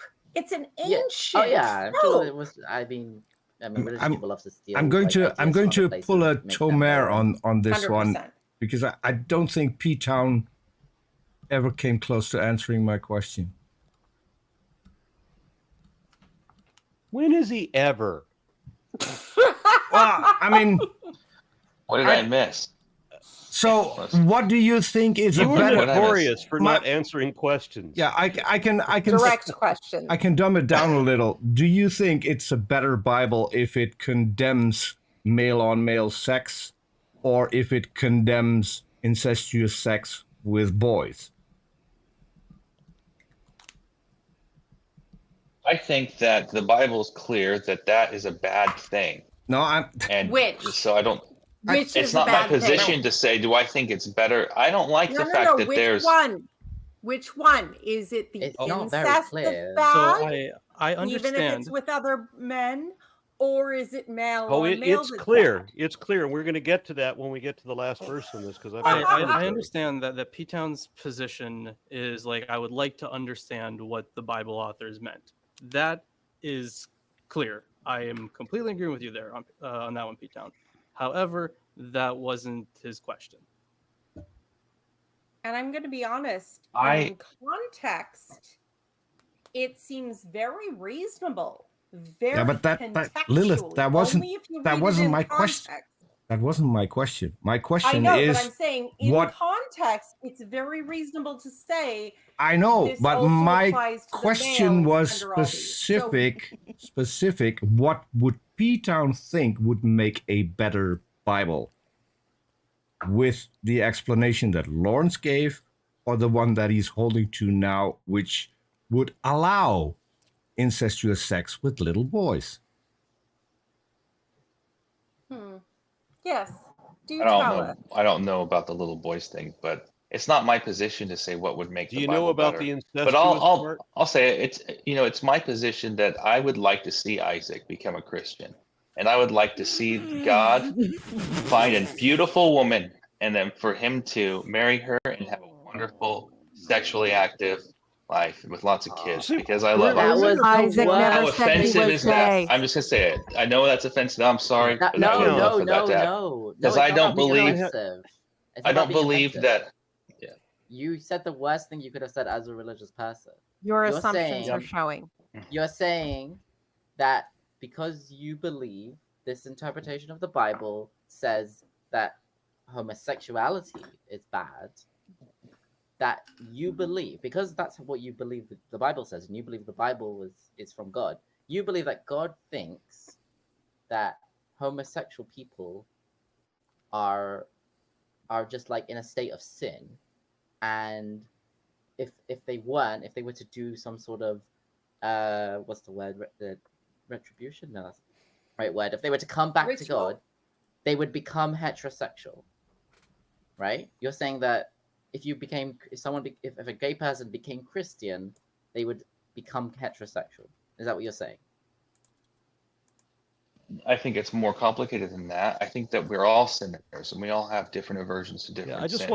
want to call attention to the fact that we pointed out that P-Town is notorious for never answering direct questions. May I interrupt? And today's speak over episode slightly? demonstrates thrice how he has done that. I would Okay. like to say thank you to Aunt Jer for giving me some absolution for what I thought in the past. And I would like to point out that Christian beliefs about homosexuality are very absurd. And incidentally, Isaac has not said that he is homosexual. He has said that he is not heterosexual. Bisexual and pansexual people exist and do not deserve to be As do eliminated. asexual people. Precisely.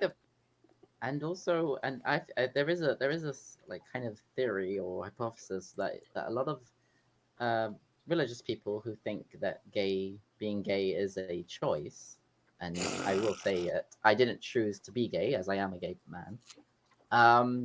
Have you seems tried the only not people- being gay? I tried being straight once. I did it actually sucked. try that. I did try that for a few years, let's say.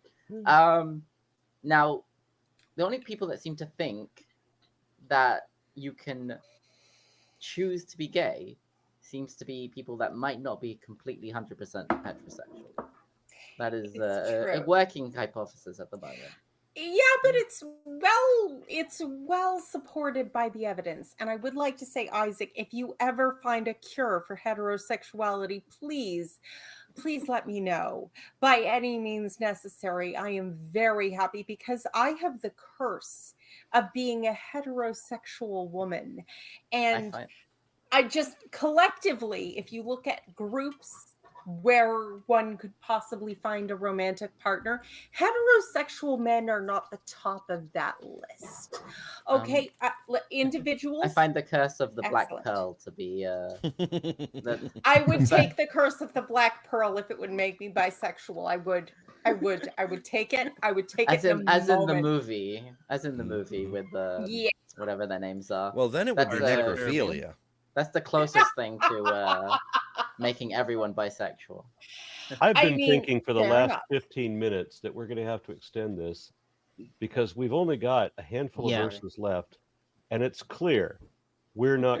Lawrence, why didn't you warn us that we would have exhausted an entire episode just on this one?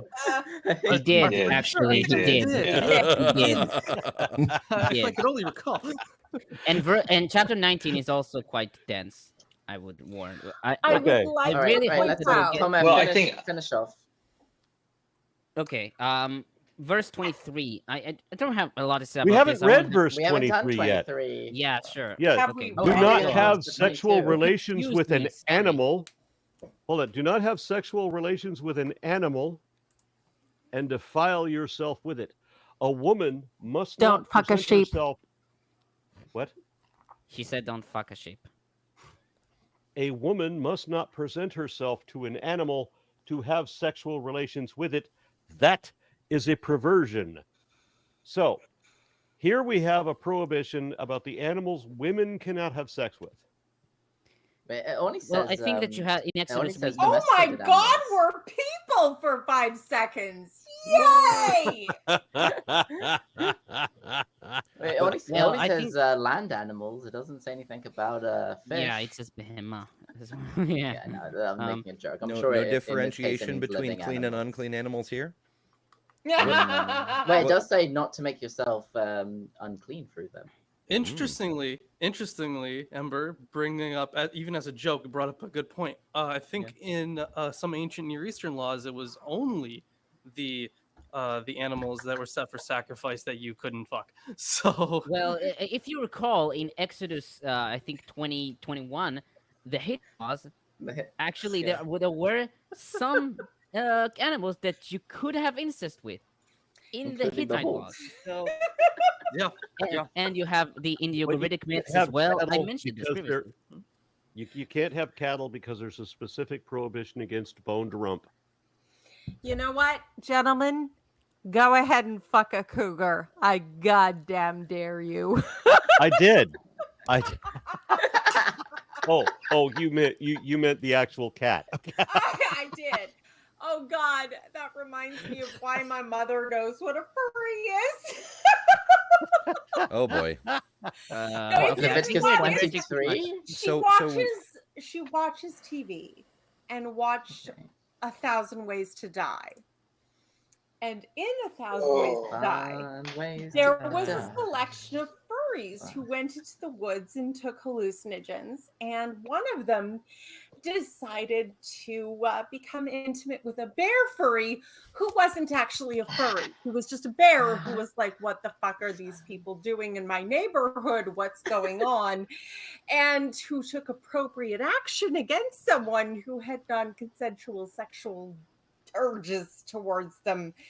The point is, You know, Oh, dear God. I've Don't been to mess with the places where- bears. Any I've been Zootopia to fans? in chat? places where the term I've been to places where the term bear isn't limited to furries. yeah, true. this was not that kind of bear. This was the full-on grizzly version with the hump and everything. And the if You mean were over to- the age of 60? Yeah, no. Oh no, that's This a polar bear. is the kind you buy a shotgun to deal with, and it's just, just did not take well to being included in the orgy without prior consent, and somebody died. That's fair. Which just Which- goes to show you can't ride a bear the same way you can ride a tapir.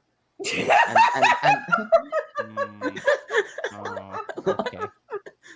Yeah, that's from the Book of Mormon. And that Martin day- Luther and that- has and that- seen this. and that day, Twitter.com lost its head. Anybody engineer. that didn't tune into the last episode of the reading Joseph Smith completely missed the thing about tapirs. Hung like a horse don't mean shit anymore. Yeah. They have a hand on the end of their member. Please don't bring the I tapers would- again. And it's if we twice as long as their Oh, legs. shoot. To get back to the text, I would it's- say that yes, this That's verse the is, embodiment of God working in mysterious ways. That's the tapir's penis. Delirious ways. I would say that this verse does lead credence to the idea that the preceding verse is talking about homosexuality in general, rather than that modern interpretation of it being just switching the genders. But it's also possible that this verse was added afterwards, once the preceding verse had already become about homosexuality. So I've got to read a couple it would more make comments. sense.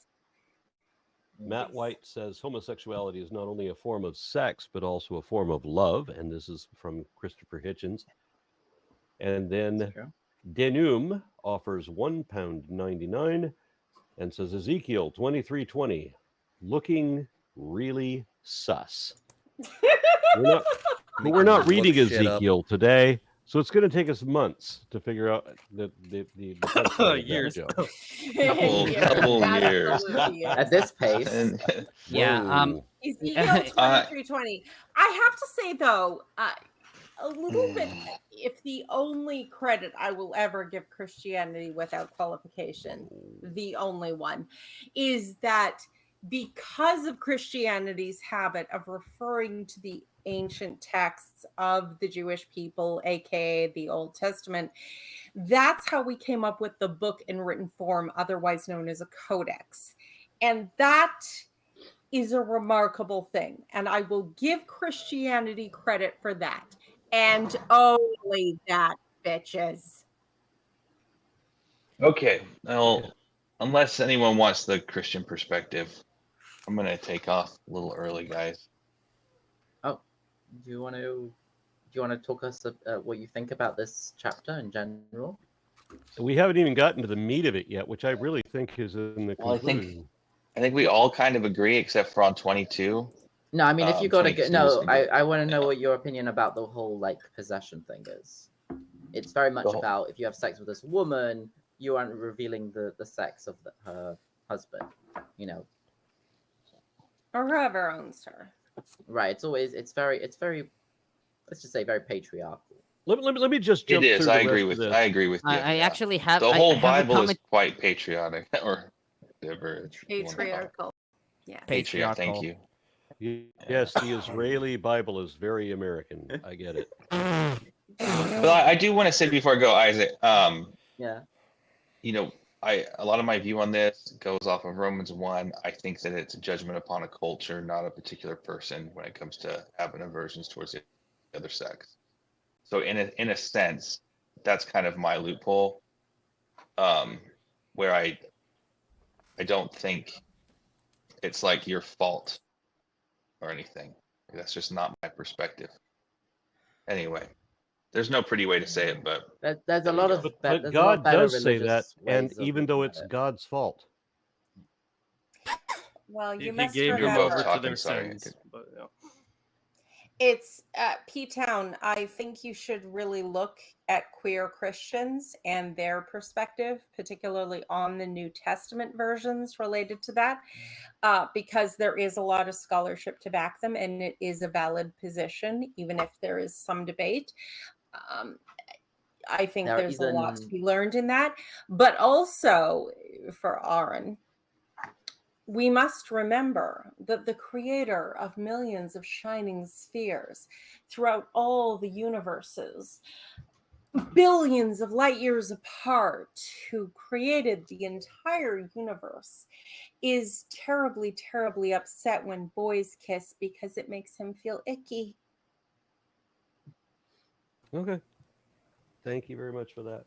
And while we're reconciling these things, I have to wonder why female tapirs aren't 5 feet longer. Right? Please stop saying. Stop talking about tapirs, please.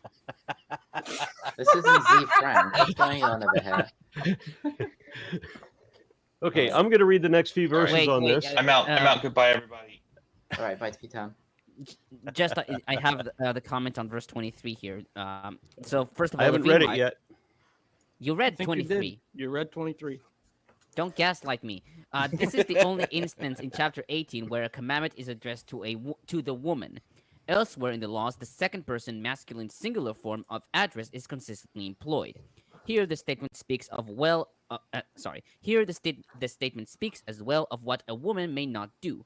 In ancient Israel, women would have had little access to men on their own initiative, but would have had the opportunity to engage in bestiality with animals if they chose to. It is understood, of course, that such conduct was forbidden to both men and women, as is explicit in the formulation of 2015. Hebrew tevel, the tevel, I have a comment, separate comment on this. So the Hebrew is for perversion is tevel, while some Rashi, Ibn Ezra, and Levine suggest rendering this word from the root bet lamed lamed to mix, thus referring to inappropriate mixture between man and beast. Another suggestion cited by Milgrom is to read the root taf bet lamed as related to the Arabic tabala, arousement of the male by the female. Okay, I'm not sure about this because I do not have the required equipment, but it seems a little counterproductive to forbid boners. Well, I think it's if the woman pursues. Right. Right, So of she would be able to course. I'm pursue her. sorry. I forgot. I'm sorry. I keep having this delusion that I'm a person. I forgot that Right. all Yeah. of your boners are our fault. Obviously. Yes, of course. Yes. Obviously. Silly me. Just Yeah, there was. I think I remember one time when someone was actually coming on to me, and I had no idea. Like the concept was so foreign to me. I was just like, oh, this person seems nice. yeah, good men never know when you're coming on to them, and bad men think you're coming on to them when you're trying to get away from them. Right. Yeah. Such is the joys of being a woman. I don't usually. When I was a young kid, I was so confused. I didn't know that a woman was coming on to me until I returned the favor.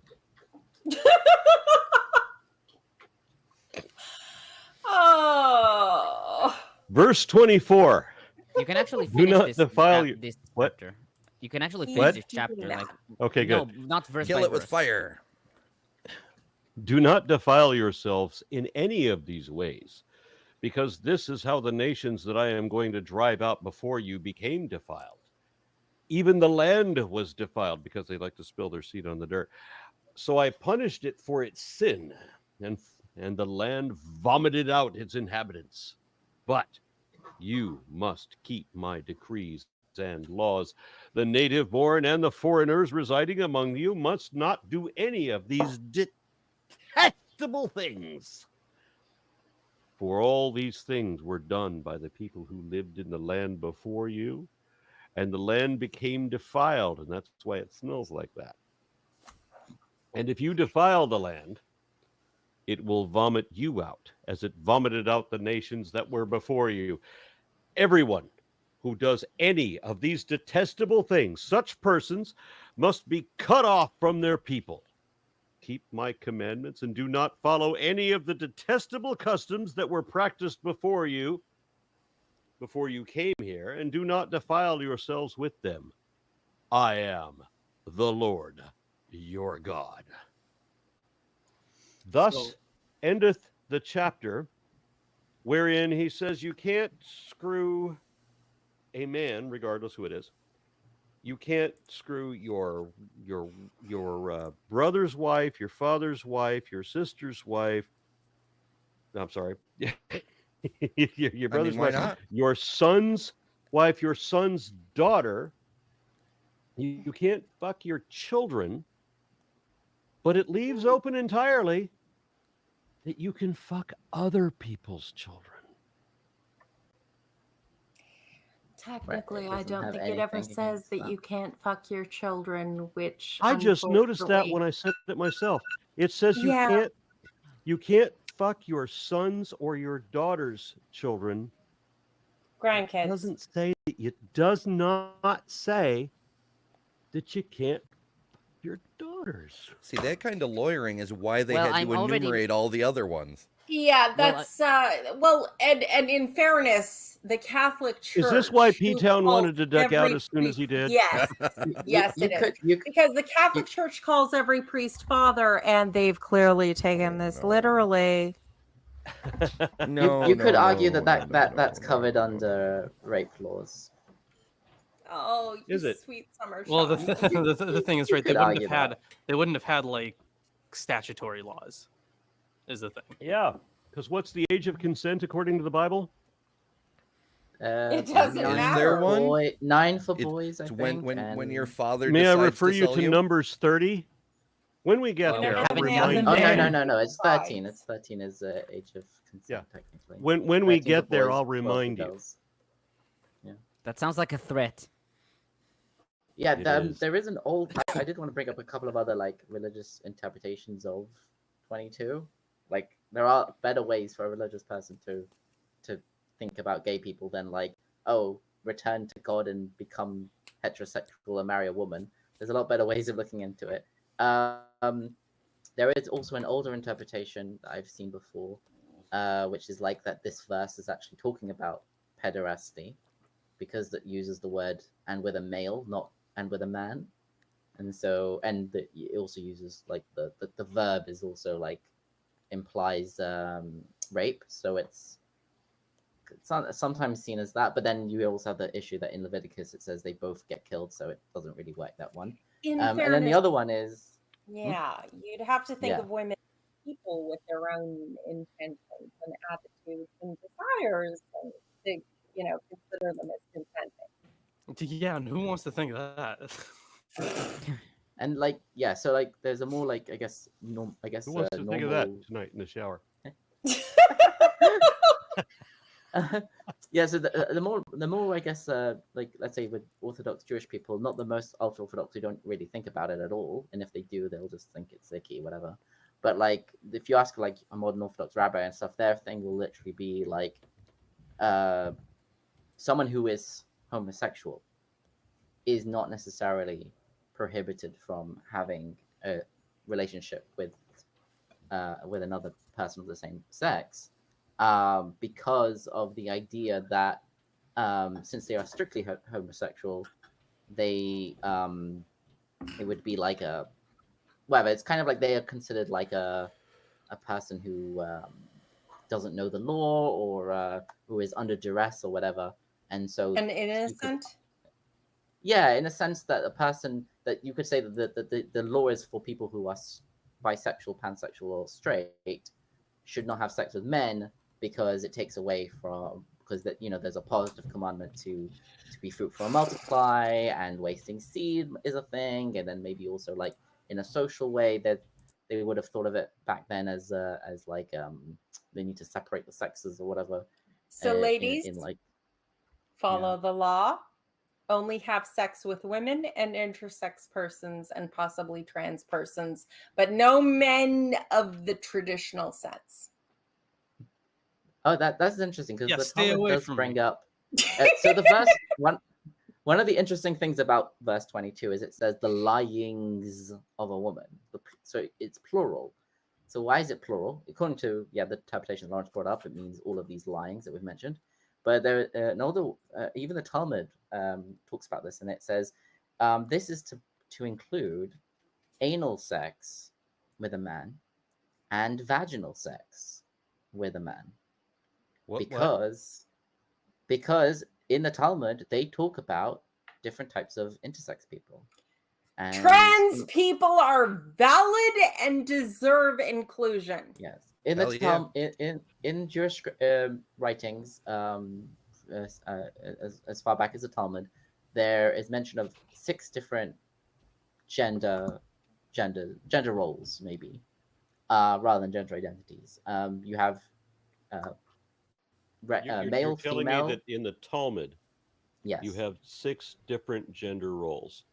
Yes. Would you like to, there's a number of talk show, like Ben Shapiro, I'm sure would love to hear how there are. No, he'll just 6 say it's different... like he'll just say these are like medical conditions that are, they're intersex conditions. But this is the they're Talmud.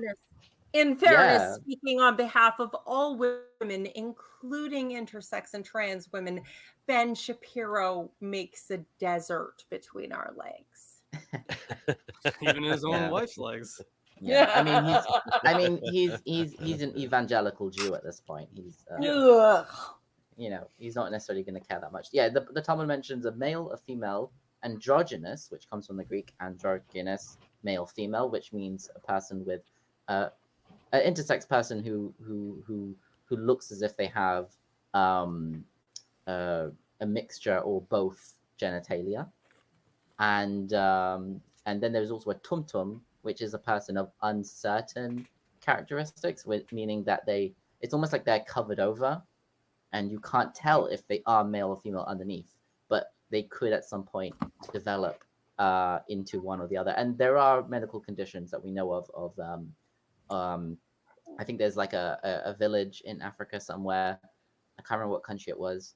I don't remember what country it was, but yeah, there's a whole village that it's very common for the boys.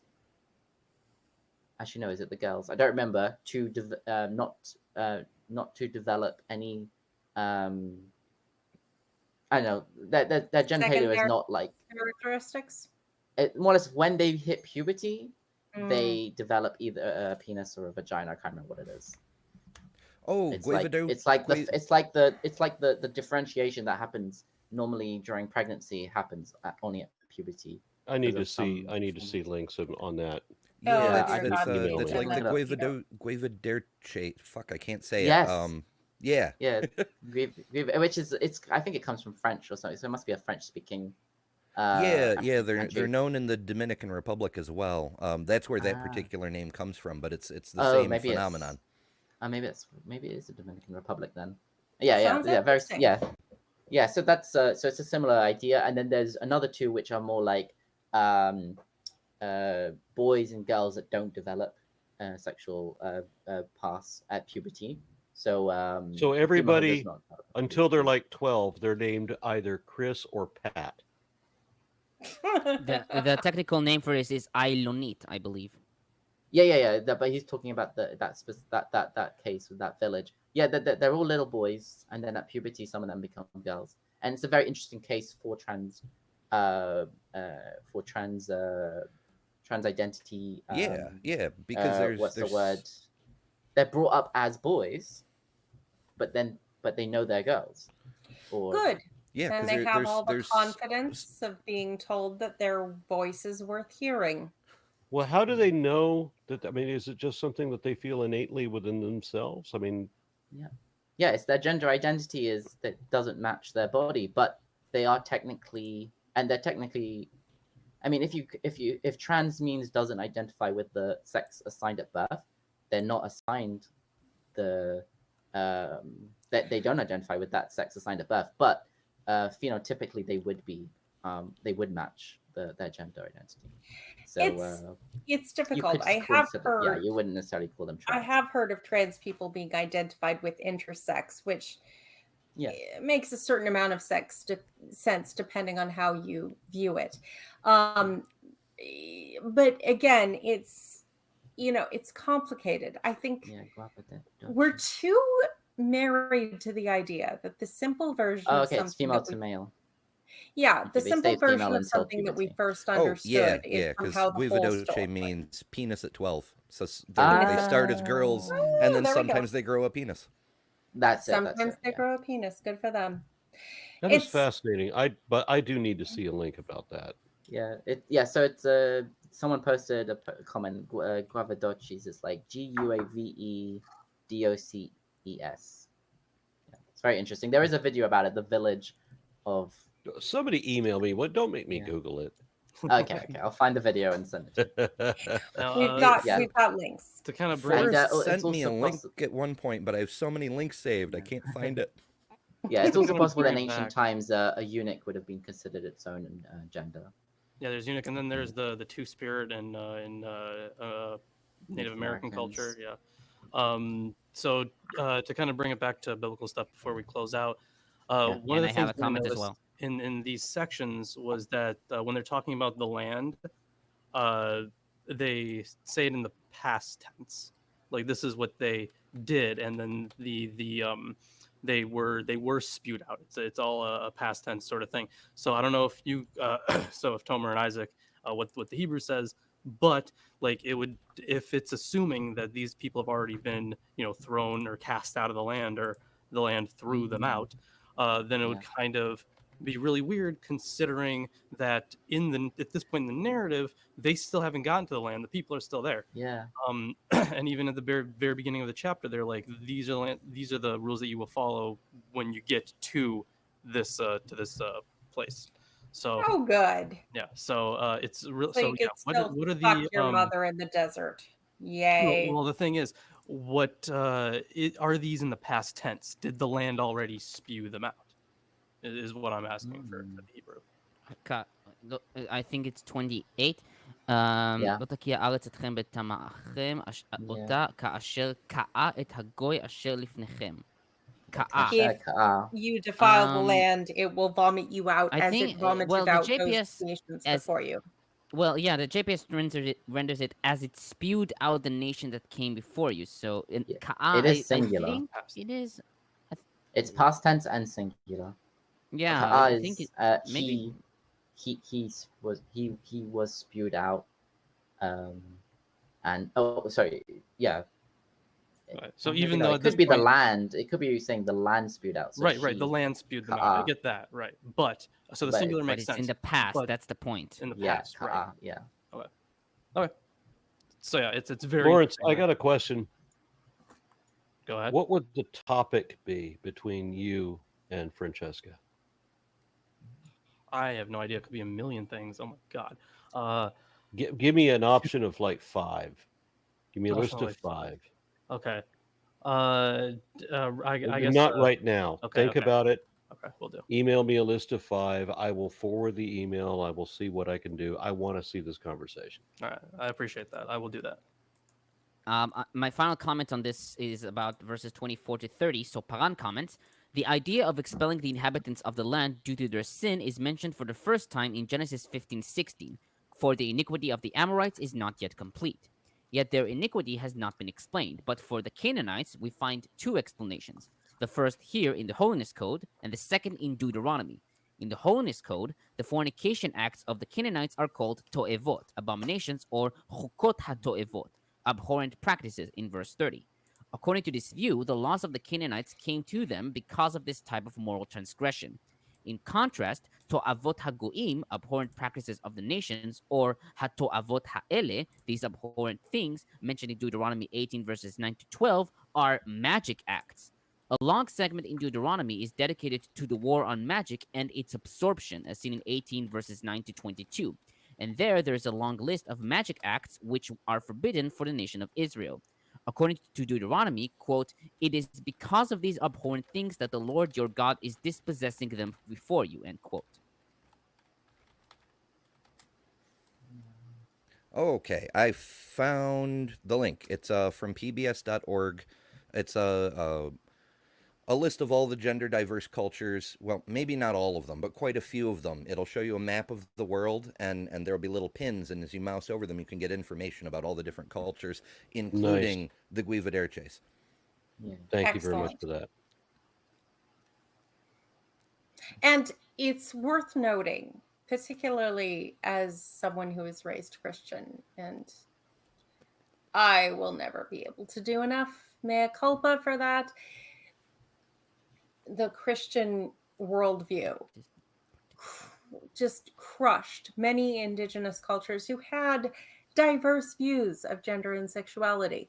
And in some, there is still found as many as 5 genders, from your typical male and female to trans men and women and intersex people. So it's, the fact that we try and wedge everyone into the binary, whether they fit or not, is just not honest and frankly very childish. But, you know, Dawkins just said this like a week ago. Mm-hmm. I'm planning a video going after him with a few other trans and other rainbow people. Don't have a date yet because we're trying to coordinate schedules, but I'm coming for him soon. Okay. I've often said, and this would be a good time to say it again, a decade or so ago, there was a number of people who were well respected in the atheist community who, like 3 of them, said really stupid things about subjects well outside of their expertise. And rather than take correction, they double down. And so I said I'm certain that as I continue to get older, I'm eventually going to say something really fucking stupid and regrettable. And that I hope that when that happens, that I take advice and correction and not double down. I think the difference that I've always observed in people who both tolerate other people's foibles and people who accept correction is the clarifying question. If you can always commit yourself to one clarifying question for specifics, because it's very easy to misunderstand each other, you're probably going to be okay.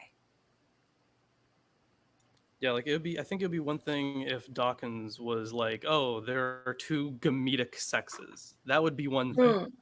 But then when, but the thing is, it would be. And that may have been what he meant. Right, but the thing is, with He's a biologist. when he's talking about it like as an evolutionary biologist, he doesn't really care as much about gender identity. So No, like to not at him, all. it's like the biological. Like I said, like it would be more like gametic sex. Like if he said that would be one thing, and we could criticize it differently. But the way, so I'm not entirely Is sure. even that a binary? Presented. I don't know. Not Is it really, sort of. It's what's the word for something that is sort of a binary, but not like there's a flow in between them. Bimodal distribution. Bimodalism, Bimodal. that's what it Okay. is. Sex is bimodal, which means, there's kind of a peak at either ends of the binary, but there's also some people in the middle. And There's also different axes, I guess you could say. Maybe not axes are the right word, but there's multiple things that are bimodal, and it's not just gender identity, sexual characteristics, gametes, chromosomes. Yeah, there's a lot of different ways things we can classify sex, and none of them have only two options.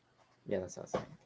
And I don't think think even it's just, Speaking of only being two big or options, small, I'm doing a I think debate that's- tomorrow on modern day debate of is Christianity true? no. Spoiler. And what are you going to talk about for the other 44 minutes? Thank you for your answer. You have selected Christianity is false.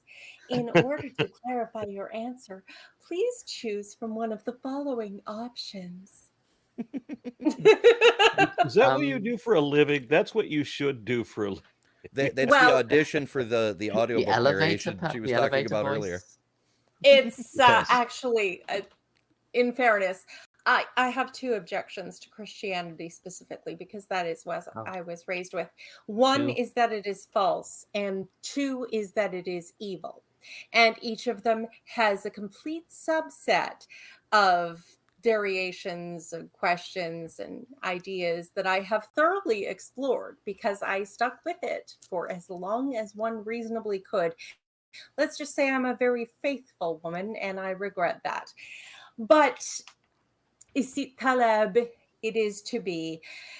Yeah, I really have to make a TikTok series based on that, and people can choose their own adventure into anti-apologetics, and ideally that would keep them off the path of goalpost switching, but let's be honest, we all know they're going to try it anyway. Okay, so we're going to have to close this up at some point. We're 20 minutes over. Already Lawrence, finished? Yeah, I was? finished. I just want, I just want to Finish quickly! No. Just about chapter 19, which, again, I think maybe I'll have a lot to say. I don't know about Lawrence, but yeah, I have a lot to say. oh, what does he know? Yeah, Okay, I know. where have we read to? Because we read the finished last this two chapter. verses? Yes, we did. We finished did. Yep. We did. We Okay. killed it. Yep. Yeah, and I just want to mention that Lilith, when you made this gesture, you said finish quickly. Ah. I've heard that Oh, before. alas for my heterosexuality. Alas, Wanna be a lesbians, bit- find a cure and save me. I posted Oh. in the comments that if you could go lesbian, that you would lickety split. So quick. So quick. She's just really not good at catching dad jokes. Ugh. Alas. All right, we are out. See you Saturday. Looking forward Bye-bye, to it. everybody. Yeah. Thank you so much. I will. I want your list, Lawrence, and I will forward it and plead. I appreciate that. Make sure everyone follows the Milwaukee Atheist channel and joins the Discord. Thank you very much. Yeah, join the Discord. Yeah, thanks for everyone watching, and there was some really lovely comments as well in the today's Links chat. links to the Discord were in the chat. Assassino Jake Yeah. that offers $2 and says, if you think about it, you could say Eve is trans. Yeah. Mm-hmm. Genetically identical to Adam. The only way to do that is if God performed the first gender affirming surgery and never. Yeah, there's the whole thing with the Adam, the first person being made up of a male, female, back to back sort of thing, That's one of my favorite interpretations, honestly. and then they they I just still know split what- them. and instead of rib, it's side. Yeah. Yeah, so Yep. they're both trans because they started out as intersex and then were surgically assigned a gender. Oh Yeah, my but they God, also it's weren't- the they also weren't symposium assigned all a over. They were never born, so they. Ask a Christian. Did Adam have a navel? Have a belly button? I've been wondering that for a while. Yeah. In I'm the still wondering if symposium, God the himself gods kinda has had to nipples. switch to My- figure out My favorite is Yeah, still what is Isaac. the Isaac. non-evolution? Isaac. What Yeah. did the side refer to in the Holy Scriptures? the cutlet, obviously. To the genitals. And the So Mormon that man would God- explain. That would explain why humans do not have a baculum. So God and Jesus in Mormonism are different people. Is God circumcised? Yes. Maybe that's why I he's think so that is pissed an off about idea. foreskin, because his was taken from It's him like- by his creator. It's like if you're circumcised, you're perfect, and the foreskin is like an extra thing that shouldn't be there. That's how they see it. Yeah, So, like, I do know Jesus Moses is was circumcised born- because we do have born at least circumcised. 7 foreskins all over Europe in different churches that are attributed to Jesus. Yeah, So- it's funny that because they should think that he was born circumcised, like that was a thing. That Yeah. was the thing, but that was the thing in Jewish theology, Yeah. which has nothing to do with Catholic theology, which is all about selling chicken bones as the fingers of dead saints.